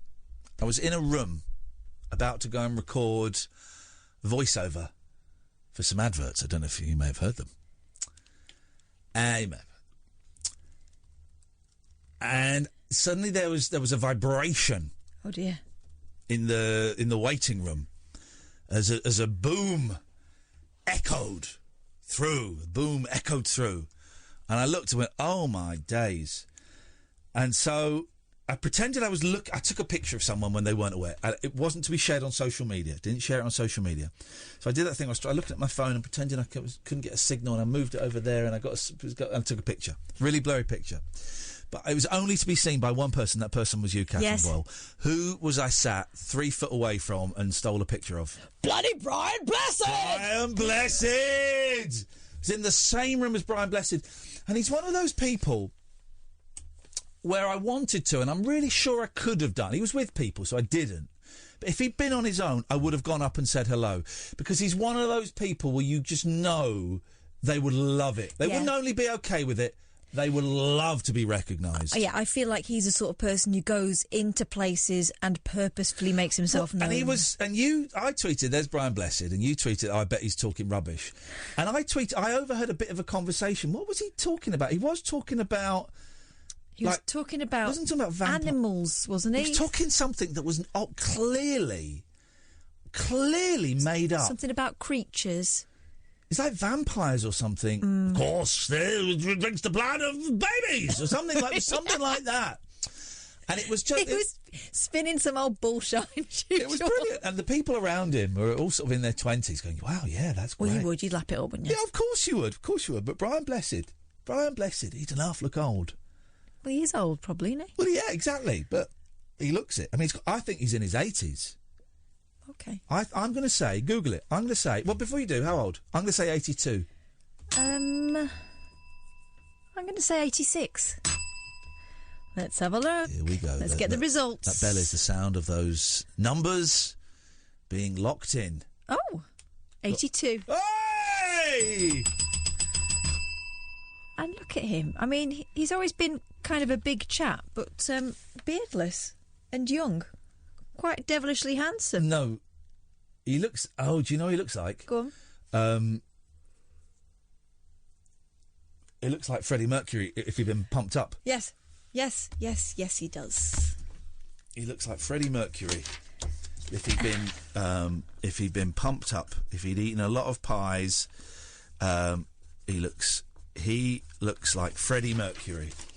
Oh, yeah, he does. Doesn't he? He looks like Freddie Mercury. He looks like Freddie Mercury would have done if he'd have been away on holiday and his mates had have said to him, you know when people say to you, oh, you look well? Yeah, it means you're fat. It means you're a touch on the blessed. Yes. Oh, yeah. So anyway, here's this story. Yes, go on. For many people, the bank holiday weekend means one thing, boozing. Capitalising on this, one pub is now facing an ugly backlash after advertising its Easter opening hours. Running with an Easter theme, Mary's Newtown in Sydney also included an off-colour joke about Jesus. You ready, everyone? Here we go. Yesterday, the pub shared a picture of Jesus holding a cigarette and a beer. Oh, no. With the caption, Jesus got hammered for his sins, you can too. Oh, no. That is I mean, I would go as far as Jesus. My friend of mine, Ben, had a T-shirt that made me laugh. Jesus is coming. Look busy, but yeah. But the joke's not on Jesus, then, is it? Getting hammered. No. That's also, Jesus was sinless, as we know, and he got hammered for our sins. Well, he wasn't sinless, though, was he? Yes. Well, he wasn't, though. Yes. No, he wasn't. Yes. Okay, I see what you're. I get your point, but he actually wasn't. How? Mary Magdalena. Well, that's just vicious rumour. No. Here's the thing. Why can't a man and woman be friends? No. Here's the thing. He lived life as a man. And as a man, he was impure. He was crucified for his sins and for our sins. Well, he was. You don't know your theology as well as I do, actually. I used to go to Sunday school and Wednesday club. So did I. And so Sunday school and Wednesday club, not was Wednesday it? club, Well, no. I went to Wednesday club and Sunday school. I did RE, and I think I got an A at GCSE. But I also was in the Girls' Friendly Society. Okay, well, so what? You're in a gay group. That's great news. Well done. Wow. Congratulations. But Jesus was a sinner. No. Wasn't he, line one? Please resign. We don't like you. Okay, well, I'm more determined than ever to stay on. He's put the phone down again. He? Yes. I think... Were they doing a voice? No, that's the thing. I think that's actually... I think that's actually their voice. He sounded a bit like the mice from Bagpuss. No, I tell you, he sounds like. He sounds like a sex offender. That's who he sounds like. Oh, that's who he sounds like. Oh, that guy sounds like a sex offender. You can just tell from the vibrato castrato. Go on. So they've done this, and I'm assuming there was a backlash. Yes. Yeah. They did. So they whacked it up on online, and within moments the post was inundated with outraged comments, prompting the pub to later delete it. Yeah. Things then escalated further. According to Yahoo News, the Orthodox Christianity Facebook page urged its followers to hit back and post negative comments about the pub. Brothers and sisters, please give this place a bad rating. Hang on a minute, Christians, turn the other cheek. I was thinking that. But a lot of the extreme Christians, not the good guys, but the ones we've had dealings with, for example, they get very angry because Muslims get very angry. And they're like, well, hang on a minute, Muslims are getting very angry and people are doing what they say, and yet Christians are we're going to be angry Christians. Instead of actually following the Christian tenet of turn the other cheek, love your neighbour and all of that stuff. Judge not lest ye yourself be judged, all that stuff. No, I don't think that's one of them. So they get very angry and very feisty, and it's in direct result of the Muslims. Some of the Muslims getting a little bit feisty themselves. Unfortunately for the pub, they soon got slammed by bad reviews, with only a handful revealing the real reason for the poor rating. One read, Mary's Newtown was my local burger joint. Until today, I'm extremely disgusted and appalled by the distasteful and disrespectful advertising for the Easter period. You've lost a customer and probably a lot more by that ignorant stunt. For you to post something disrespectful about Jesus when the majority of your clients are believers is a kick in the guts. You lost me as a client, another person added. Mary's co-owner, Jake Smith, told the Daily Telegraph... Yeah, it is, though, isn't it? It is the Daily Telegraph. You believe all of the fake news in there. I get my news from Breitbart and other online sources. Here we go. You know when we say this is escalated, Well, check this out. Okay. Mary's co-owner, Jake Smith, told the Daily Telegraph the post wasn't meant to offend anyone. We took it down because people started to make threats of rape and murder, he said. Happy Easter. Wowzers. Rape and murder. Gosh. That's something, isn't it? People. That is absolutely... that is something. I don't... the internet... I think we're done with it now. I think we're done with it. What's the next thing going to be? So we've had the internet for, let's say, 25 years. 20 years, most of us have had the internet for. So, first of all, we had nothing. Then we had radio. Then we had movies. Then we had television. Then we had the internet. What's the next thing going to be? Real life? No, we've had that. That's done. That's gone. Will it not be retro and, like, cool? No. It'll be something... No, this is your problem. I've never said this to you, but I've thought it a lot. You're very backward-looking. You need to be more forward-looking. This is why I am a path creator, and you are looking at the path from a week ago. No, I just know that history is cyclical, and so... I don't think it is, actually. I think you're wrong there. Okay. But you carry on. Well, bearing in mind your premise is false. Can you see that from here? History is linear. Right. But, you know, things repeat, don't they? No. No, they don't. I feel like we've done this before. I think we should probably take a break, Catherine, because you're embarrassing yourself, Sam. Kick off your slippers. Don't go to bed. The party is just starting. You can sleep when you're dead. The Late Night Alternative with Iain Lee on Talk Radio. Here we go. 03444991000. Should just say... Let me have a quick look at the tickets for the shows that we're doing. Ticket Source, isn't it? That's where we do them. Hang on a second. I'm going to log in. Got a lot of shows coming out, and a lot of them are sold out. So, okay, right. So, here we go. So, Luton and Brighton, they sold out when we did them. They were sold out. Manchester on the 18th of May, that's the next one we're doing. Saturday, 18th of May, sold out. Sunday, 19th of May in Manchester, we have got 15 tickets left. That's not bad. That's not bad. Glasgow, Saturday, 1st of June. Sold out. My show with Kelsey Grammer on Saturday, the 9th of June. Or was it Sunday, the 9th of June? Anyway, 9th of June. Sold out. Sold out. The Rabbit Hole with me and Catherine. Sunday, the 23rd of June. June? In London. We got 40 tickets left. And we've not even really mentioned that. We can start plugging that now. Okay. There's one in Bath coming up, but I haven't got the link for that yet. I don't know when the one in Ireland, Belfast, is, but I don't know about tickets for that. And Saturday, 6th of July, at the Shaftesbury Fringe, we have got 136 tickets left. Out of 158 tickets. Oh, right. So, but we've made our money. We've made our money back. So now we're just in pure profit. Pure profit.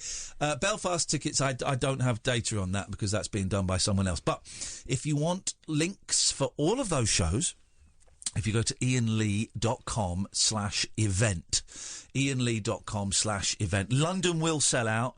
The second Manchester show might sell out. Probably will sell out. So I really suggest you go and get those tickets as soon as you can.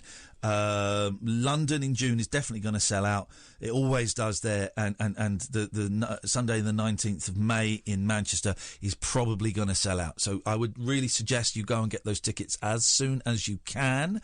iainlee.com/event. And also if you go to iainlee.com, there's a button on there for shop or merch or whatever it is, and you can buy Rabbit Hole t-shirts and Late Night Loser stuff and Iain and Kath's Motorcycle Club. There's t-shirts, there's sweatshirts, there's tote bags, there's mugs, I think. There might even be caps as well on there. So, iainlee.com. There we go. There's a Freudian slip. Freudian slip. iainlee.com.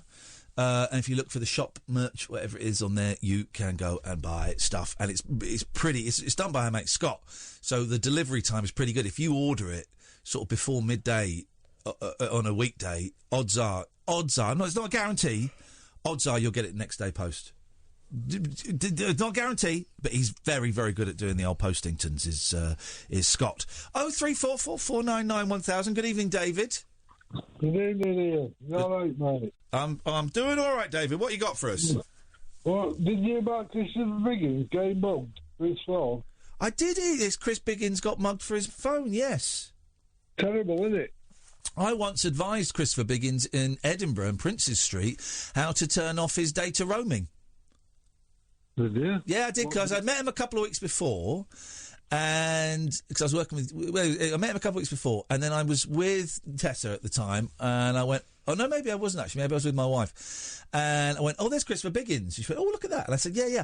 Do you know what? I met him a couple of weeks ago. I can go and say hello to him. I did. He didn't have a clue who I was, of course. But then we were talking about phones and things, and he said he was going abroad. And I said, oh, make sure you turn the data roaming off. He said, oh, yeah, no, people have told me, but I don't know how to do it. So I showed him how to switch off his data roaming, and now he's had his phone stolen several years later. So, yeah, it was a shame. Well, he wasn't, not that this makes it necessarily any better, but he wasn't beaten up or anything, was he? No, they just grabbed his phone off him, one of these cycle buggers, like. Hey, scumbags. He's a national treasure. Have you been the victim of out like that, then, Ian? Are you threatening me? No. No, I'm teasing. Do you know what? No, I haven't. I'm really lucky. I've never been mugged. I've never been burgled. I've never had... Have you, Kath? Been very, very lucky, because I lived in London for 20 years. I was upstairs at my gran and granddad's when they were burgled. No. Yeah, How old were you? I was little. I was about 7 or 8. Oy. We came down the stairs the next morning and the whole place had been ransacked. No. Yeah. But I haven't been no. My sister was, when she lived in Finsbury Park. Bloke followed her home, and then, I think I remember this right, when she opened the door, he pushed her in. And, I think, have I got this right, Joe? And robbed the place in that weird little flat in Finsbury Park, I'm pretty sure. But no, I've been dead lucky. What about you, David? Yeah, I got burgled not long ago. Had my tooth stolen out of the house, like. Had your tooth stolen? Tooth. I'm so sorry. I thought you said his tooth. I was thinking, well, that is a very stealthy and bizarre burglary. Also, just the one. Just the one tooth. Well, maybe, you never know. Oh, mate, I'm sorry. That must have been a lousy feeling. Well, it wouldn't be so bad, Ian, if you could see how they got in. No, there are no signs of forced entry or anything. Did they not force entry through your back door? Did they smash their way in through the back door? None at windows. Windows doors have been tampered with. Have you got one of those UPVC doors? Yes, I have, yes. They can pop those. If you don't lock them from the inside, they can pop them. I know how to pop them as well, actually. I know how to pop them. I know how to pop them with a plastic bottle. Like on doors and that. Yeah. And the internal doors, and they were left open as well. Well, you're really, really lucky that no one forced entry via your back passage, because that is just steady.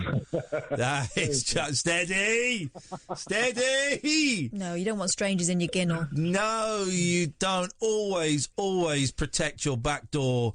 Any rear entrance, David, just try and fill it with something if you can. Fill it, block it up. We don't want anyone getting in there who's not invited. If you invite people in through the back door, absolutely fine. I don't have a problem with that. I generally reserve that for people I know very well. Definitely. You don't want people kicking your back door in there, do you? Oh, you don't. David, you dirty boy. Thank you for your call, David. So childish.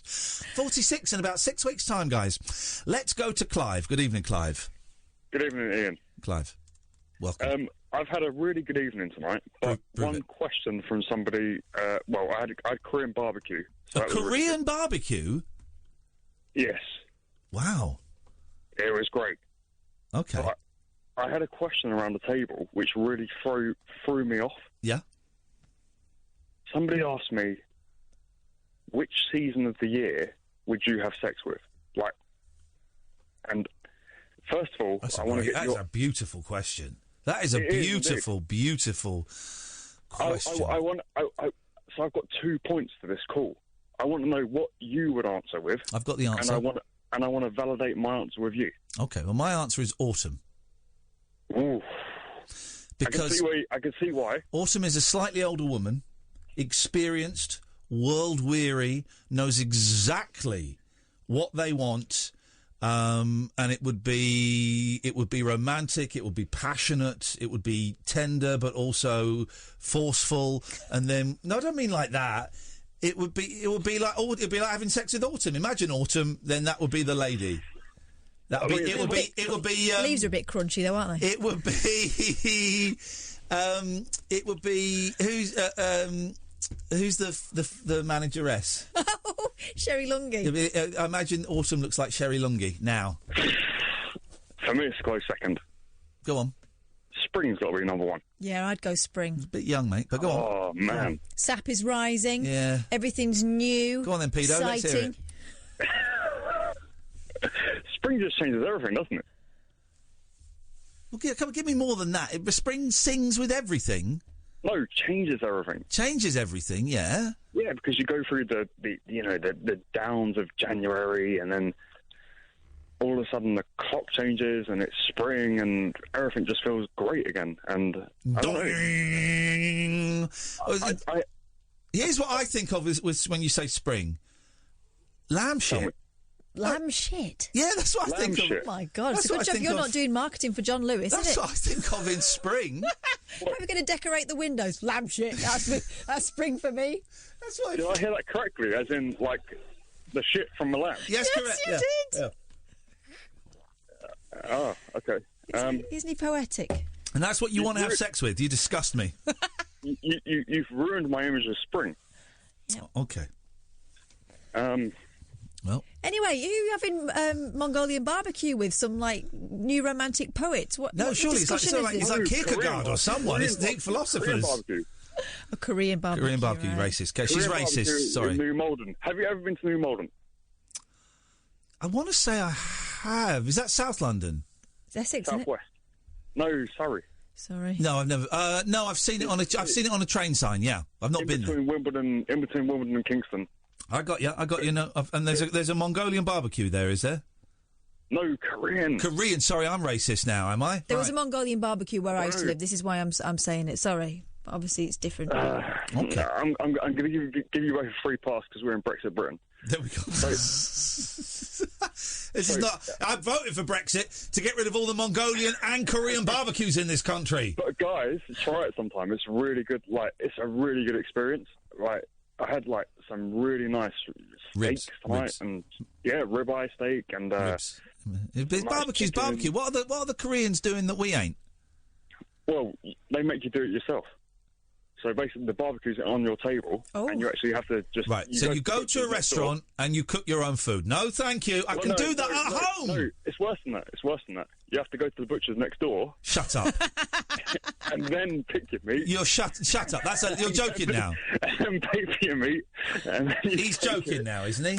I'm genuinely not. Right, hang on a minute. minute. You have to take it next door. No, he's and then joking. Cook it yourself. Korean barbecue. And then get told off for bringing your own meat in. I got told off because the barbecue's on too high heat. Hang on, what is it called? Is it called Jinjo J or Yummies?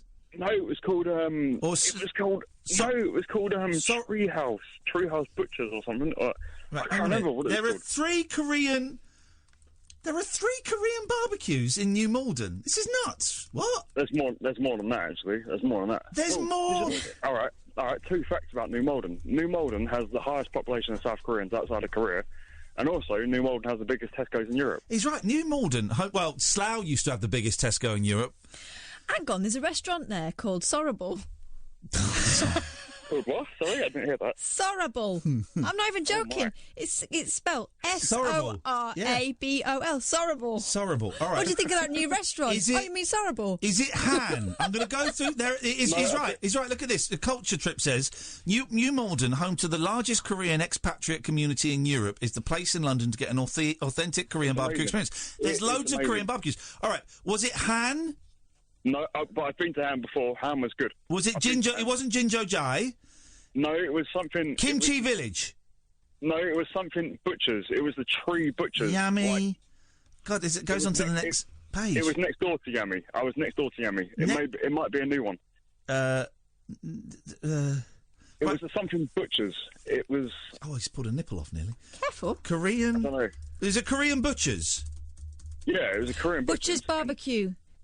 Yeah, and what you do Korean is... restaurant. Yes, it is. So what it is, the Butchers is next door to the restaurant. It's on Coombe Road. I got it. You don't show it to me. I've got it.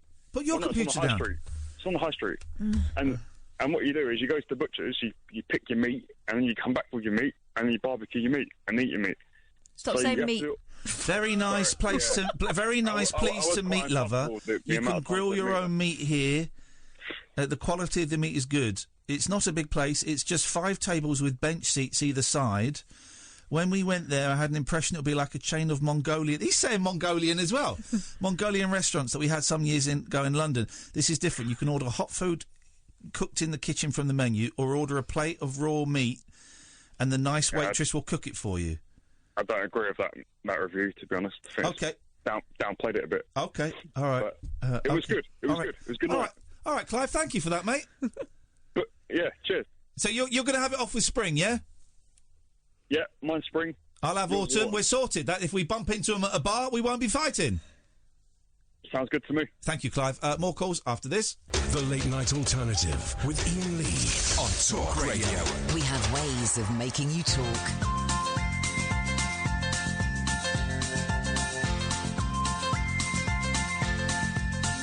There's a voice that keeps on calling me. Down the road is where I'll always be. Every stop I make a new friend. Can't stay for long, just turn around and I'm gone again. Maybe tomorrow I'll wanna settle down. Until tomorrow I'll just keep moving on. Down this road that never seems to end. When new adventure lies just around the bend. So if you wanna join me for a while, just grab your hat, come travel light, that's hobo style. Maybe tomorrow I'll wanna settle down. Until tomorrow, the whole world is my home. So if you wanna join me for a while, just grab your hat, come travel light, that's hobo style. Maybe tomorrow I'll wanna settle down. Until tomorrow, I'll just keep moving on.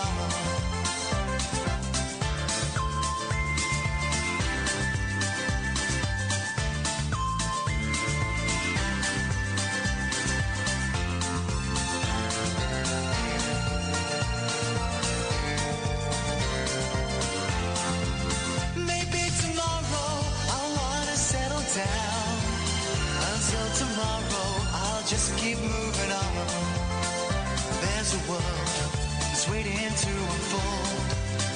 A brand new tale no one has ever told. We've journeyed far, but you know it won't be long. We're almost there and we paid our fare with a hobo song.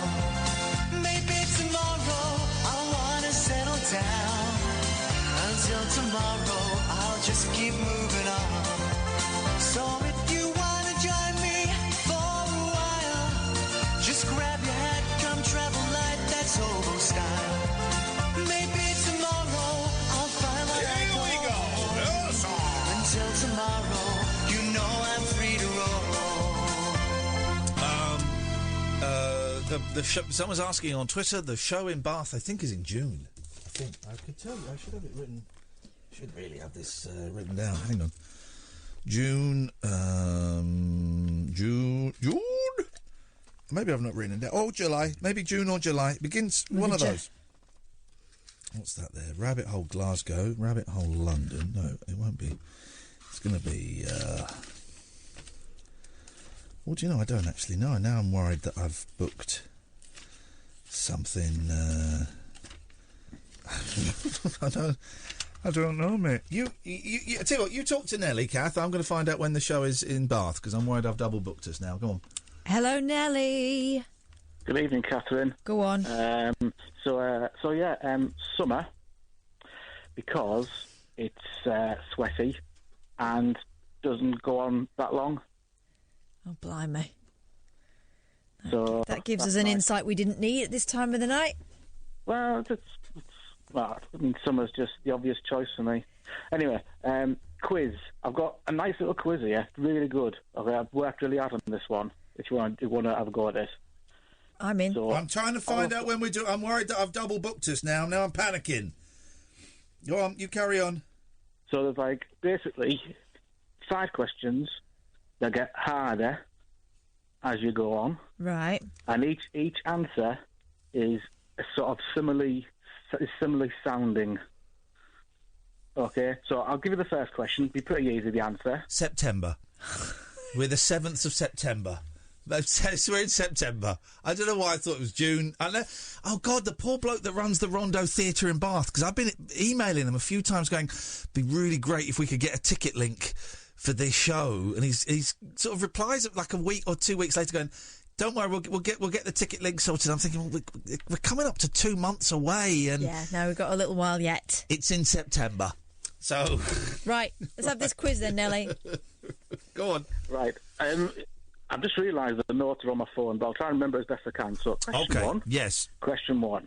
Question 1. Right, name the biggest hit by Black Lace. Agadoo. Okay, correct. Okay. Question 2. Okay, no, it's fine. It's easy. Name the alcohol that shares its name with a beach in California. Malibu. Correct. Are we building up to a joke? Is this building up to it feels like it's building up to a punchline where you put all the words together and it's something like, and stick it up your bum. No, he said that the answers all sound alike. Is that I missed that bit. Yeah. Okay. All right. I mean, it's I'm going to tell you, Nelly, as someone who was recently on a television game show, just literally finished 7 minutes ago, this is and that was a weak premise. This is even thinner. This is even... Just watched it. Did I sing at the end? Yeah, it was. It was good rendition of the Monkeys, yeah. But they cut out my Africa at the beginning. Racists. Too much of a good thing. Racists. Question 3. Yes, sir. Let me think again. Which one was? Oh, right. Okay, so let me think. An Indian side dish with consists of spinach and potatoes. Sagaloo. Sagaloo. Loo. Papa Diamond. Yeah. No. Next one. Question 4. Yeah. A dance that became popular in the United States in the 1960s. Boogaloo. The Watusi. Mixes soul, mambo, and rhythm and blues style dancing. Boogaloo. Correct. Question 5. What is the capital of Burkina Faso? Stakadoo. Vangadoo. Blagadoo. Timbuktu?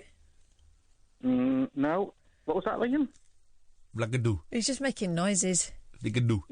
He's pretty close. Go on. Ouagadougou.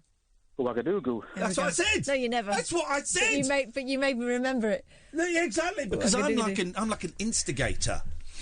I'm an instigator. Before the news, Bearded interceptor. We had a tweet from someone who said, from Claire, at Talk Radio, I don't normally listen to radio at this time, but I'm really enjoying the Iain Lee show. That was sent at 2 minutes to 12. I wonder if Claire's still enjoying it at 9 minutes past 12. Just 11 minutes later, we really did lose a whole lot of love from the audience. But that's life.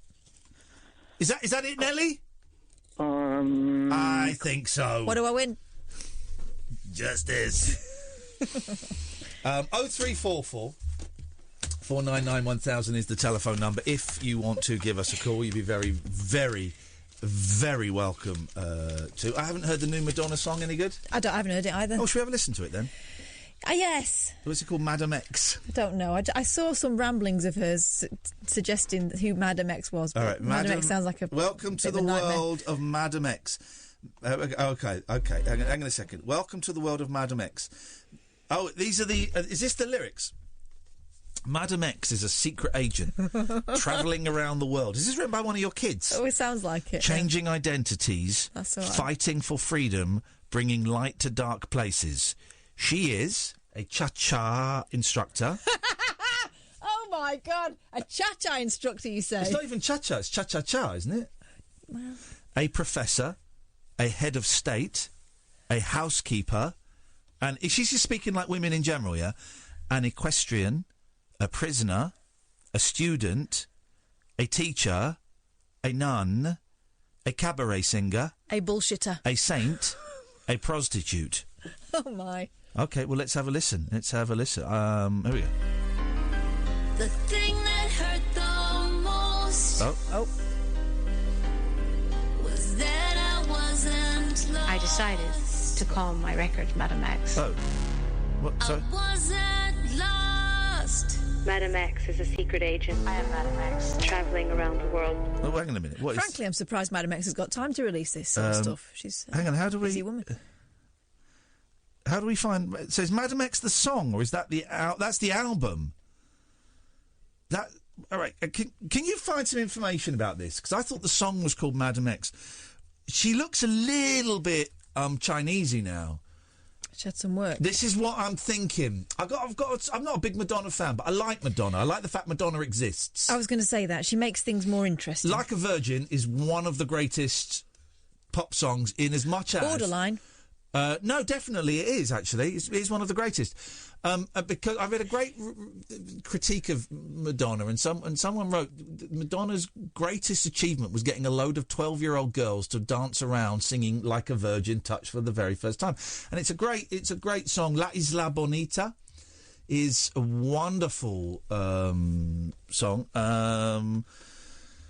Here we go. I found it. Here's Madam X. Here is... here it is. Here's Madam X from Madonna. Shake your love, I just can't shake your love. Shake your love, I just can't shake your love. Shake your love, I just can't shake. Shake your love, I just can't shake your love. I don't know. A bit derivative. It's kind of catchy, but I feel that we've heard that before. What does it say about her new record? Is that it? Is that all the informazione we got? A coach driver has been 0344 499 1000. By the way, a coach driver has been blasted by bosses for joking that people in Bristol marry their cousins. The man's this is the thing, right? If you turn the computer off, please, Sam, because it's very noisy. The people who make announcements over tannoys that do jokes, don't. You're not funny. You're a knob. If you were funny, you'd be me. You're a knob, which is most definitely not me. No, you can do both. No, you can't actually. Well, you can. You can't actually. You can't actually. You can't. And I'm saying can't, but the man's controversial quip came as he dropped off passengers on a megabus service from London to Cardiff. From London to Cardiff. He said over the loudspeaker, "I'm not saying the people of Bristol are weird, but last time I was here, a bloke introduced me to his wife, his mother, his daughter, his cousin, his auntie and his niece. They were all the same person." Come on. He also advised passengers that while they were in the city, they could buy a banjo, rent a combine harvester, or even marry your cousin. One traveller did not see the funny side, and because he was married to his sister. Ah, I see. One traveller did not see the funny side because he was married to his sister, and complained to national carrier Megabus. Mate, you paid £1 for your ticket, right? £3 tops. Expect incest jokes and racism. Expect it. Demand it. That's the only reason I travel, Megabus. It said the driver would be disciplined for totally unacceptable comments. Really? But others backed him online. Bristolian Graham Dodd said, "I am married to my cousin." Thank you very much indeed. It's like banter. It's not banter. It's like banter. We do the same for places and people from Swindon and Yeovil. Carmel Jonas thought it was hilarious and said the driver deserved a pay rise. And John Costigan said the bloke was trying to inject humour into people's days. He added, It was a light-hearted gag. That's the end of it. Well, I'm sorry, John Costigan. You don't get to decide that that's the end of something. Somebody was upset and offended, and they complain, which is well within their rights. I think this driver should be disciplined, and by disciplined, I think he should be sacked. I think he should be banned from working for 18 months, and if his family starves, then so be it. That's what I think. Conversely, I also believe, though, that this driver should be rewarded because when you travel on the megabus, you expect a little bit of light bants, and everyone just needs to lighten up a little bit and stop being so miserable. So that's my opinion on it. 0344 499 1000. What the hell is yours? Set free your mind. Let your fancy take flight. Conversation gets curiouser by the glow of moonlight. The Late Night Alternative with Iain Lee on Talk Radio. 0344 499 1000 is the phone number that Kevin dialed to be part of the show. Good evening, Kevin. Okay, Ian. Sorry, I was just going to take it off loudspeaker. Okay. All right, Ian. Hello, Kev. How you doing, mate? I'm okay. All I was phone for, do you believe in ghosts? Yes, I do, mate. No, what I'm saying is, my father passed away a few years ago. I seen him last night. I don't know whether I was dreaming it or what. Or maybe going to sleep. Maybe you were, I don't know, drunk or high on drugs and you saw him. I've had a drink now, yeah. Yeah, no, I thought you might have done. Oh, all right. So what? It's allowed. So what? Who cares? It's not against the law. Yes, man. It's not against the law. It's not against the law. I used to take hardcore drugs like yourself, Ian, years ago. Yes, hardcore drugs. Yeah, yes, I used to love hardcore drugs. No, I take that back. I still love hardcore drugs. If I'm being completely honest, I still love hardcore drugs, but I'm allergic to them, and I can't take them anymore. Just flush them down the toilet. Flush your hardcore drugs down the toilet. See him on Tammers now, the doctor. Yeah, old Tammers. He works on George's show, Tammers. I'm on antidepressants, metazapine. You heard them, Ian? I was on metazapine. Here's the thing. I was on temazepam for a while. The doctor would only give me 15 at a time because they knock you out. I used to beat the temazepam where you would take it and I would try and stay awake. And within 12 minutes, it would just knock you out. It was a period when I was sleeping really, really badly. But you got to be careful with those, man. And you got to be careful with the metazapine. And you got to be careful drinking on top of those as well, man.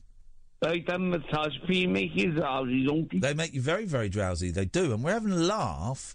But, I think we've had this conversation before. And I know you don't really care. But I have to say, as one human being to another... No, it really bothers. You know, I work, Ian, you know what I mean? Yeah. I'm working on Sunday. Yeah, on Sunday. Okay. Been off for 3 days now. Okay, but you sound awful. Yeah, so that's life. It's not. It doesn't have to be life, though, does it? What did you knock over there? It was just bag of medication. It was your medication. You knocked your medication over. Wow. It doesn't have to be.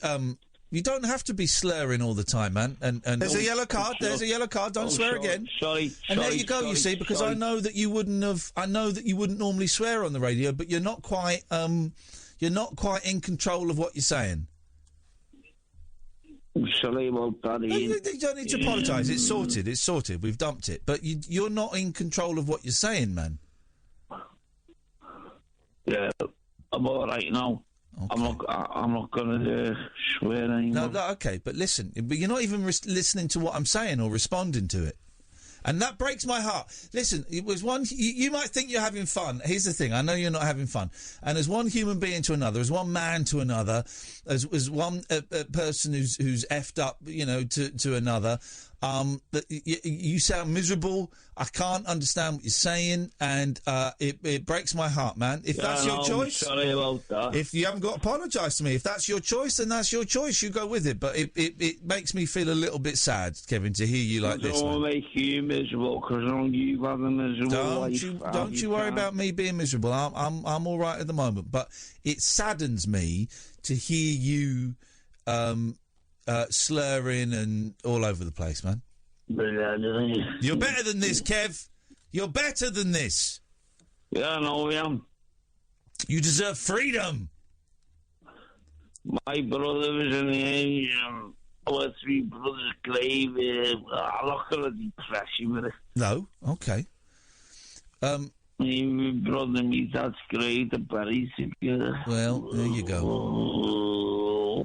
Wow, man, what happened there? Did a battery fall out? What happened there? You just suddenly, melted.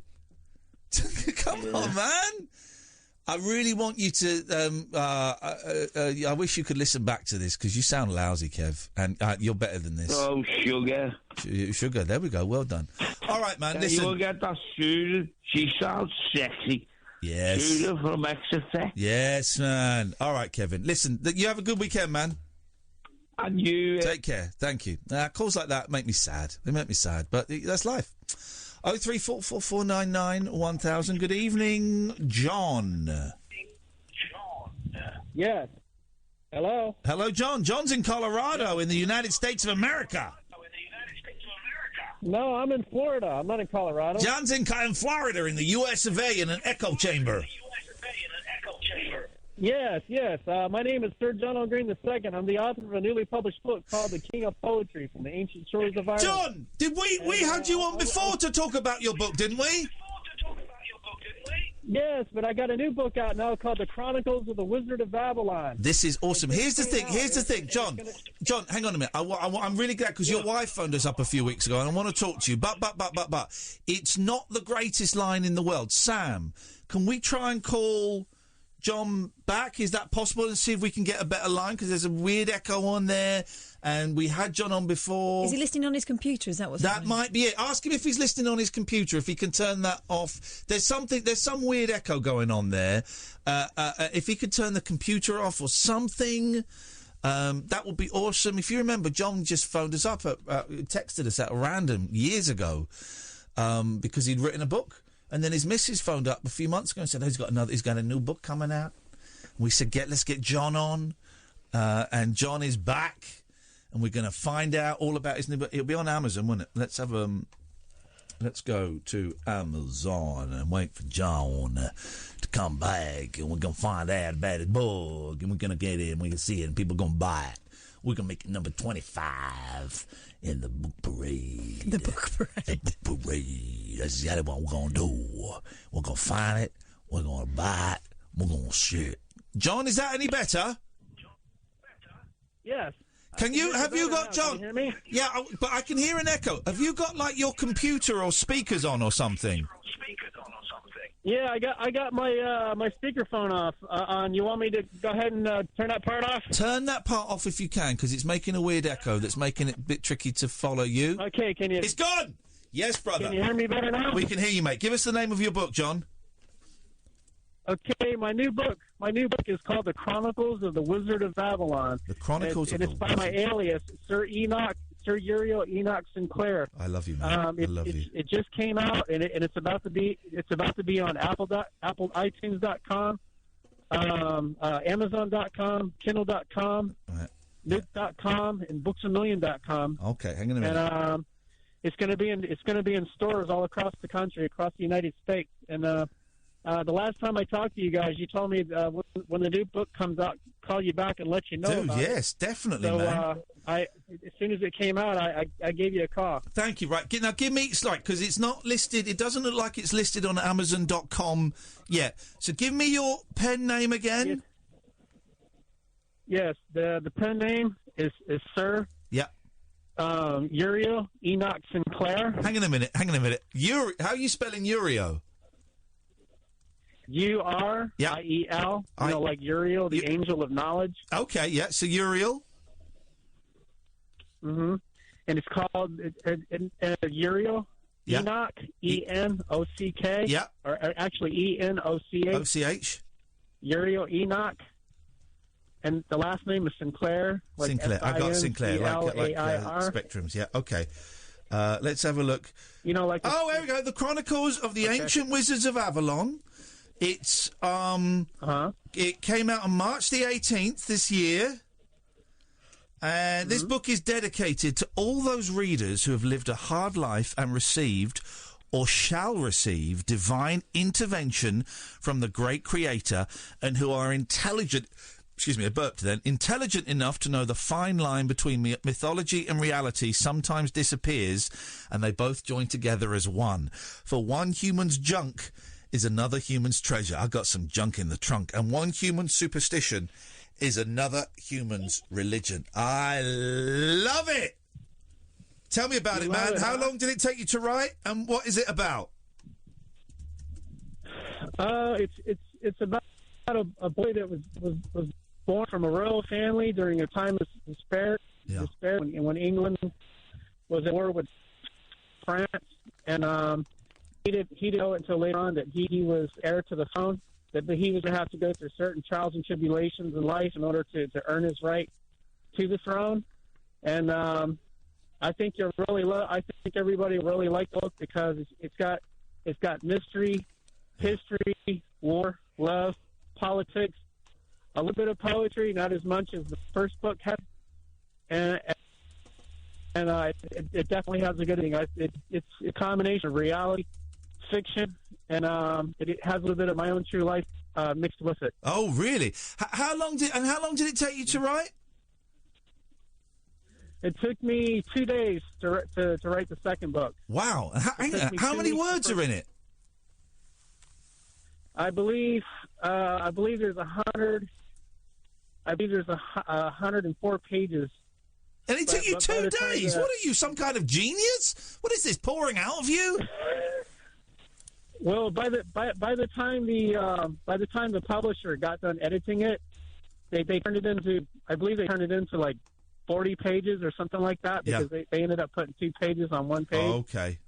So it's still in the process they're still in the process of putting on all the website, but it just came out, and I got my 10 copies just the other day, and first edition copies. So if you guys want a first edition copy, I can actually send you one. Oh, mate, I would love that. Thank you. Go on.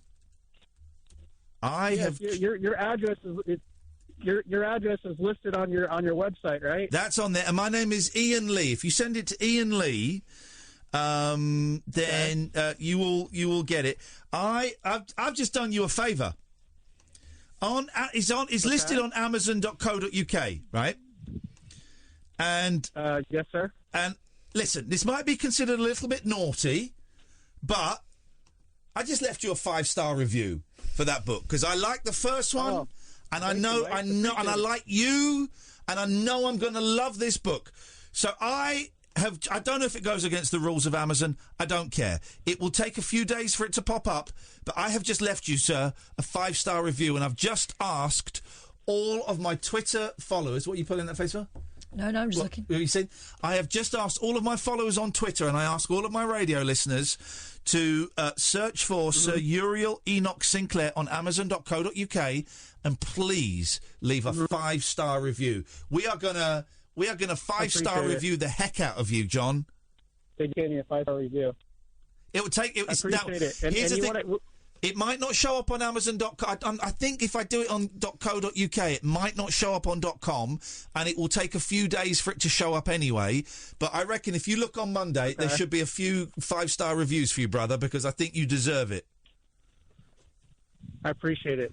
No, we appreciate you getting in touch with us. Would you like to know a secret? Yeah, go on. Would you like to know a secret? Yeah, I'd love Would to. you like to know a big secret? Yeah, go on. The queen of your country, your queen, Queen Mary. The queen of your country has a first edition copy of my first book that was called the King of Poetry from the ancient shores of Ireland. I'm pretty sure she's going to have a first edition copy of my new book. Wow. Chronicles of the Wizard of Babylon. Okay, I mean, we have Queen Elizabeth II now. Yeah, Queen Elizabeth. I was trying to remember her name. That's all right.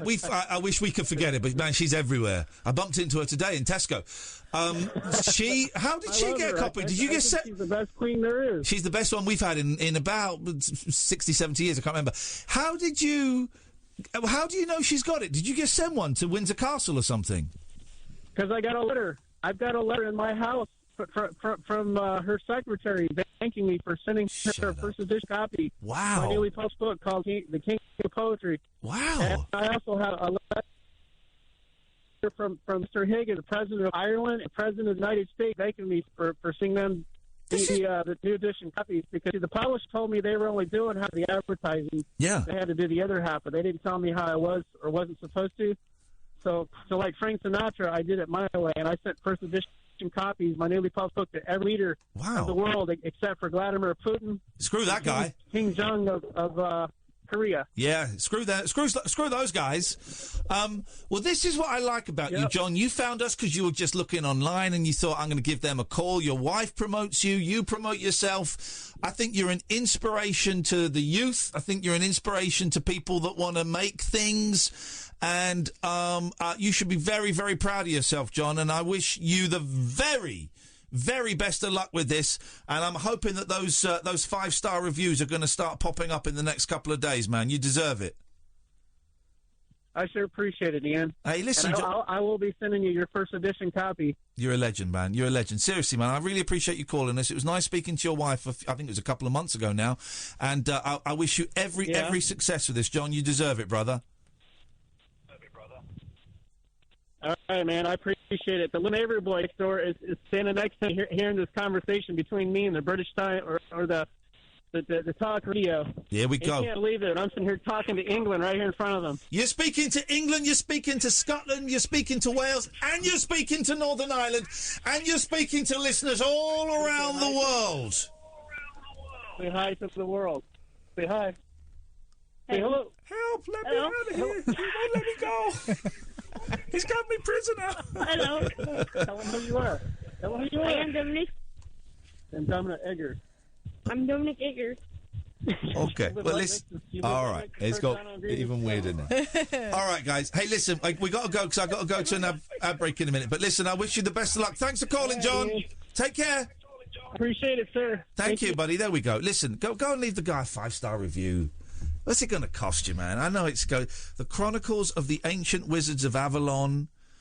I mean, buy it as well if you want. Although there's already a used copy for $5.75. Go and buy it. Sir Uriel Enoch Sinclair. I just tweeted a link to it. Go and write a 5-star review. Come on, give the guy a break. Here's the thing: running this record label, 7A Records, where we do mainly Monkey stuff, but we just recently did the Frank Sidebottom soundtrack and the Imani Coppola album, which didn't really sell very well. The Imani Coppola album, I'm not quite sure why, because I think it's genius, but. 4 and 5-star reviews could totally make the difference on something selling and not selling. Because if, you get on Amazon and you get suggested, oh, you bought this, you might like this. Well, if you bought this and you might like this and the you might like this has got 2 stars or 3 stars, everyone just swipes past it. If it's got 4 or 5 stars, they're more, obviously, more likely to click on it. Now, if you're MGM or Sony or one of the big labels, who cares? Who cares if someone swipes past it? But if you're a label where to break even, you've got to sell 85% of your stock, which is kind of what we have to do, you want as many people as possible to click on that and take a punt on it. You want as many. It makes such a big difference. I got so angry. Right, so angry. I got a big row on Facebook with this woman who left us a 1 or 2 star review, but it wasn't about the actual record. It was about, what was it? Because I called her out on it. I said, you can't leave a bad review for that. Wasn't it because she expected there to be a book in there or something? Oh, that was it. She expected, because there was a booklet with the CD, she expected there to be a booklet with the album. Even though all the sleeve notes were still on the album, I expected there to be a booklet. And I said, come on, man, you cannot leave a 2-star review for that. That is a brilliant double album. That is stunning. For the price you're paying for, you're getting so much more than you'd get from any other... Anyway, we had a big argument with it, and it got very, very tense. I don't speak to her anymore. Scumbag. But it just makes all the difference. It's why it really annoys me when you see, for small indie things on Amazon, 1-star review, and you read the review, it came late. 2-star review, it was damaged. Well, that's not the fault of the person that's made it. That's the fault of Amazon. Mm-hmm. That's their fault. And what you do, you get something broken or something late, you get in touch with Amazon and say, I want it replaced or I want my money back, and they'll do it. You don't go on and leave a 2-star review. Oh, it came 2 weeks late and was broken. Yeah. But that screws up everything. You can't do that, man. Let's go to Jenny from the block. Good evening, Jenny. Hello there. Hello, Jenny. Hello. Hello, Jenny. What can we do for you this evening? Hello, Kath. Hey, Jenny. I didn't say hello, Kath, last time, sorry. That's all right. I phoned Iain last time, and it was the... can I say... I've got a massive cold. Oh. I've got... yeah. This could go wrong. Okay. I've got a massive cold. I can't believe it. Is it a cold? Here I am. Is it a cold, Jenny, or is it a showbiz cold? No, it's cold. Okay. Do you want to hear it? No, I don't want to hear it. Oh, you dirty mare. Got that? Oh, you horrible. Dirty cow. I got that in my ear. The other night, my other half, I don't think, believe me, I got through. Okay. And I think I got through again. I can't believe it. Anyway, what I'm going to say is... Go on, say it. Happy Easter to all you. Do we say that? Is that a thing? Is that a thing? Really? Is saying Happy Easter a thing? It's like Christmas, though. I live for Christmas. I love Christmas. Really? Yeah. Don't you? I bought a turkey today. I've shoved it in my fridge. I haven't got any room for it, but I've shoved it in my fridge, and I'm gonna cook it. Yeah. Yeah. Do it. So I'm just watching someone's just tweeted a video of a white guy, putting a bag, like a bag of coal, Russian, on his head. Of course, Russian. And shaking his head and then coming out and he's looks black. Have you seen this? What? I don't want to retweet it. I'm going to pull my sunglasses off my head now. Okay. I'm going to speak to you properly. Okay, that's right, what we here want. Okay, but now... she's going to start speaking to us properly now. It was the sunglasses that were doing it. It was the sunglasses. You know the blackbirds in your garden? Baby blackbirds. What baby blackbirds? You know, the cats. Robins, baby robins. Sorry. Baby robins. Oh, my God. Disgusting. Heartbreaking. Right, here you go. Here you go. Listen, can you hear this, guy?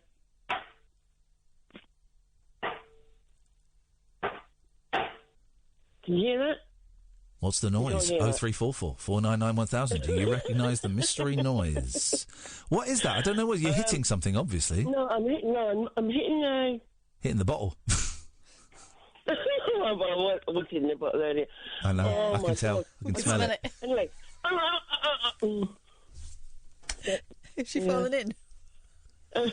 You're right, love. So where can I get you to go to... You're in London nearby, aren't you? No, we're nowhere nearby. We're not anywhere near you. You cannot see us. What do you mean? You're not playing in London nearby. Yeah, we're playing in London. What, now? You guys. No, you guys. On show. And Kath. We're doing a show in June in London. Oh, in June. That's my birthday in June. What day?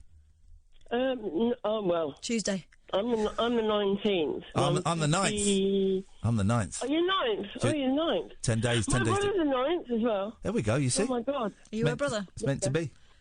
Yeah. So, where are you playing in London? We're playing a pub called the Bill Murray. It's sort of near... Where? It's near Essex Road. Oh, my God. Because you know the other night I could have said I was Jenny from Leighton, which I did, but I was actually Jenny from Little Venice at the time. Okay. And today I was Jenny from I was Jenny from Perryvale. And I've gone to Perryvale and back today. Blimey. What a life you lead. You know, you got to understand it. It's like Little Venice. And you know, the other day I was fighting to get out of Little Venice with a pokey stick. Do you know when that is? No. I know where Little Venice is. You were fighting to get out of Little Venice with a pokey stick. Yeah, and you know... Is that like a Pokemon? Restaurant there? It's burgundy. Yep. Burgundy. It's burgundy in colour. What Have is? you seen it? The restaurant in Little Venice. I don't know. I don't really know Little Venice very well. I saw Paul Weller in Little Venice once. I did. He was walking by the canal. He wasn't. He was on a boat on the canal. Oh, Paul Weller. Paul Weller, the mod father. He looked like an old woman. Why? because he's got sort of long grey hair and a really wrinkly, saggy face. It's very weird. I'm opening my window now because I need to get some fresh air. I think you do, and some coffee. I was listening to you watching the moon go by. There we go. Watching the moon go by. Jesus, you are wasted, aren't You you? know me, Kath. I tell you what, have you ever watched the moon go by? No, I don't think she's been as drunk as you. Oh, I have. No, I'm not drunk, honestly. No, I'm not. I can come back. No, it wasn't going, You know when it goes, and it's got like the, Oh. You know, it's got the Things eyes, that make you go, the big mouth. Too much wasn't booze doing makes that me go, last night, Kath. It was going by and it was looking very glum. But do you know what? I didn't have the energy to call you last night. And you said I wish you didn't. something Yeah. about cats. And I'm not kidding you. Has anybody got out there anything about... You cut me off there? No. Oh. Should have done. You said... You said about, no, about 1 o'clock, you said, has anybody got about cats' meows? Oh, yeah. I've got... You did. Yes. What did I say? You were saying about cats that don't meow, yeah. Your cat makes the mouth but doesn't do the noise. Yeah. Do you know, I've got this pokey phone. It's a Nokia powder blue in plugged into anything out there. Okay, wow. And I'm holding it to my face. Yeah, that's how you make phone calls. Okay. All right, Jenny. Well, we got to move on. We got to move on? Yep. I'll speak to you again. You speak to me anytime you want. I've enjoyed this call more than I should have. You have a good week. Go and have a lie down. I'm going to have a lie down, yeah. All right, Jenny. You take care. Take care, bye. Bye. She lies down, she's going to puke. Wow, is all I can say. Wow. Unmissable late night radio with the original king of unconventional conversation. Make contact with Iain Lee. The Late Night Alternative with Iain Lee on Talk Radio. I've got absolutely no idea what happened there. Well, no idea what happened at all. I think she might have been drinking and mixing the grape and the grain. And no dinner. Oh dear, oh dear, oh dear, oh dear. I had something very profound to say when we come back, and I've completely forgotten what it was. What was I going to say? It said something a big thought upon which to finish the show, but I can't think what it was. Was it many a mickle makes a muckle? That was it. Don't do Chat It's Fate now. You don't want to throw this wanna away at the waste end of the this show. stuff, No. That's not an end of show. Chat It's Fate is not filler. That is killer. It's not filler. All right. I'll find us something. Oh yeah. You know the Fatberg in the sewers? Yeah. There's more now. Is a concrete berg. Is it the same as the Wipesberg? Well, it's concrete. A concrete berg is the size of a whale, is clogging up London sewers. The rock-hard mass is thought to be at least 330 feet and weigh 105 tonnes, the same as Rick Waller. Oh, my God. Thames Water said it was plugging 3 Victorian sewers and is the biggest the company has ever seen. The bosses believe the concrete was deliberately poured in the drain. Oh. They called it mindless abuse. Yeah. I've tried so hard to go down the drains. They make it so difficult to let you go down the drains, don't they? I was in the jungle. You think they'd let me in the flipping drains? They won't let me go near the drains. Well, you were talking to someone about the drains, weren't you? Yeah, and then they went quiet. Yeah, of course they did. Because the Fatberg is like their holy grail, and do you know what my theory is? Yeah, it's a myth. It's not as big as it sounds. Fatberg doesn't exist. It doesn't exist. It's a myth. They're just trying to make drains sound sexy. Yeah. Sorry, guys. Or they don't want you going down there because then you'd realise that they've got like mutants and stuff living down there and shooting galleries and stuff. Okay, all right, you've been a bit silly now. Now, pneumatic jackhammer drills and high-pressure jets will be used to break it down, costing hundreds of thousands of pounds. Thames Water said this money could be spent... Thames Water, please, water companies, don't tell me about wasting money, water companies. You absolute a-holes with your ridiculously expensive bills and your leaky pipes. Isn't it Thames Water loses something like a million gallons of water a year? Ask how many gallons of water a year does Thames Water lose through leaks? I'm saying 1 million gallons. And do you know what? I bet that's an underestimate. In the first 2 months of 2019, more than 14,000 leaks were repaired by the company, which is spending more than $1 million a day to tackle leakage and improve its customer service. Okay, how many gallons do they lose a year? Come on, scumbags. Hang on. How much water does Thames Water lose a day? Every day, more than 3.3 billion litres of treated water, 20% of the nation's supply, and 234 million litres a day more than a decade ago are lost through leaking pipes in England and Wales. Hang on. But that doesn't talk about what Thames Water. This is really important now because I'm going to say they lose 5 million litres of water. I'm going to keep going up until you give me the stats. Well, here's the thing I've got from... No, I don't want a thing. I want the answer to the question. This is more than a year old. They had to pay an £8.5 million penalty after failing to meet its target to cut water leakage from its pipes. Okay, what? I know. I'm trying to find it. Don't. Do it. I am. I'm trying. How much? Right, can someone on Twitter find it, please? No. They're all drunk. Ask them. Who's this idiot? Cat. Let's listen to this idiot tweet. Cat don't meow silent. Cat's hearing frequency is different to owl.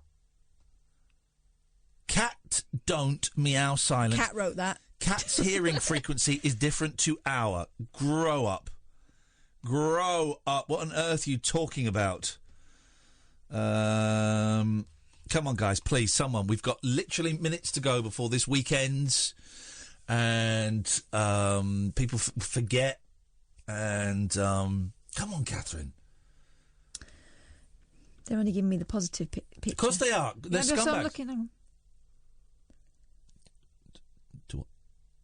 Do I talk, or do you prefer to work in silence?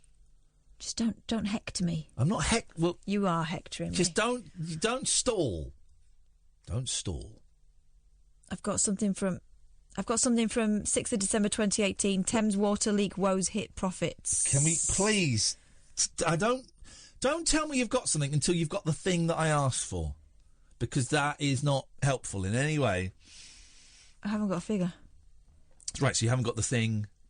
Can't find it. You find it, mate. I'm hosting a. Nearly. This is really. I mean, who? I mean. No, it's I mean. Come on. Remember, cat don't meow silent. Cat's hearing frequency is different to owl. We'll just wait. The company providing water in Reading loses more than 2 baths full of water per house per day due to leaks. That's not a figure. Thames Water. It's not a figure. Also says customer lost 677.2 million litres a day due to leaks in 2016-17. Thames Water? Yeah. What? Read that again. According to the most recent figures available, Thames Water... Yeah. Lost 677.2 million litres a day due to leaks in 2016-17. Now times it by 365, then we got a year. All right. These stats are incredible.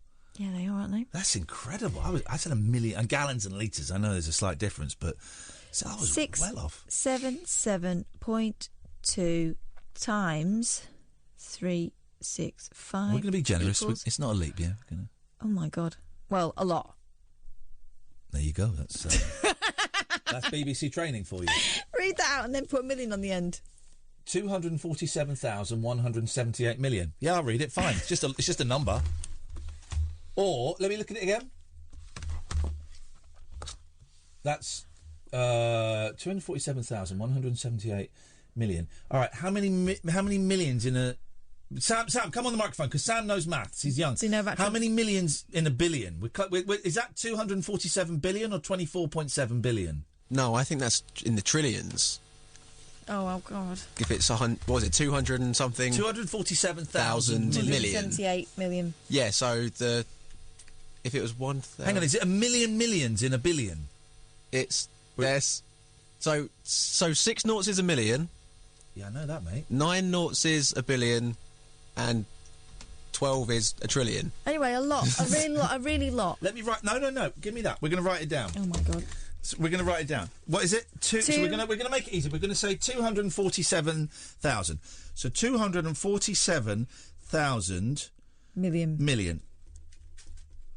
So that's 1, 2, 3, 4, 5, 6, 7, 8, 9...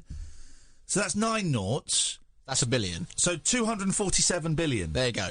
Thank you, Sam. Next week, maybe you could say that. Honestly, I'm so happy for is that. it litres or gallons?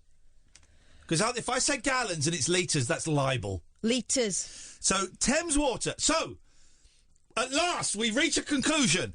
I said Thames Water lose 1 million gallons a year.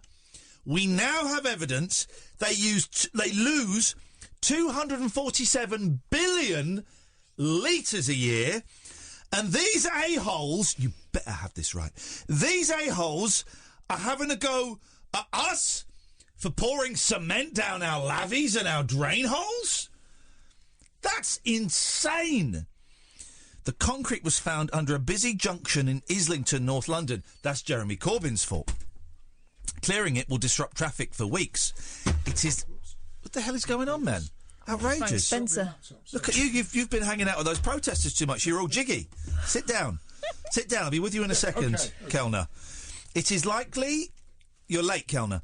It is likely to be just as hard to shift as a fatberg, which doesn't exist. We don't think the fatberg exists. We think that's a myth that they do to try and make drains sound sexy. That's what we're saying. So that's that sorted? Kellner. I'm glad you've sorted all that out. Yes, it's sorted. Yes, and the other thing is Yorkshire Water aren't cleaning up the seaside at Scarborough. It's still, they're supposed to be cleaning up the units, but they're not. These water companies, man, they dreadful. charge so much. They make so much money. Yeah. They want to charge more money. And they're losing 247 billion litres a year. That's Thames Water. Of our water. Outrageous. God damn it, I'm going to leave the shower on forever. What's in your show? It's a great campaign you're running there. Thank you. What's the matter? You've seen the Extinction Rebellion protesters. No, what's this? What's going on here? Yeah, what's going on? Unlike virtually every other presenter on Talk Radio this week, I won't be moaning about the traffic chaos. I'll be talking to them about what they're actually doing and why they're doing it. It's quite good. It's all very hippie-ish. Who is this guy? Does he know? Some kind of hippie. Who he's working for? He's on the side. I'm on this. I thanked him for looking out for my kids, But everyone else is like these scumbag lefties. These horrible middle-class lefties. Yeah, it was good. It was good. Hippies. Well done for speaking to them and finding out exactly what it is they're talking about. Precisely, because it's a very, very important issue. So we're doing that. Some less important issues as well, including... Susanna Reid, the toothsome television presenter, who's now sober. She's been sober for a little while, but she still likes to drink. So I'm going to be talking to somebody from Alcohol something or other, Alcohol Change UK, which has sort of combined a couple of other charities to find out how much we should be drinking and with what regularity and what we should be drinking. By some of our listeners and callers this evening, I think everybody needs to just calm down. Right, Martin's coming up next. Thank you, Catherine. Thank you, Sam. We're back on Monday. This is Talk Radio. Talk Radio. We'll get you talking.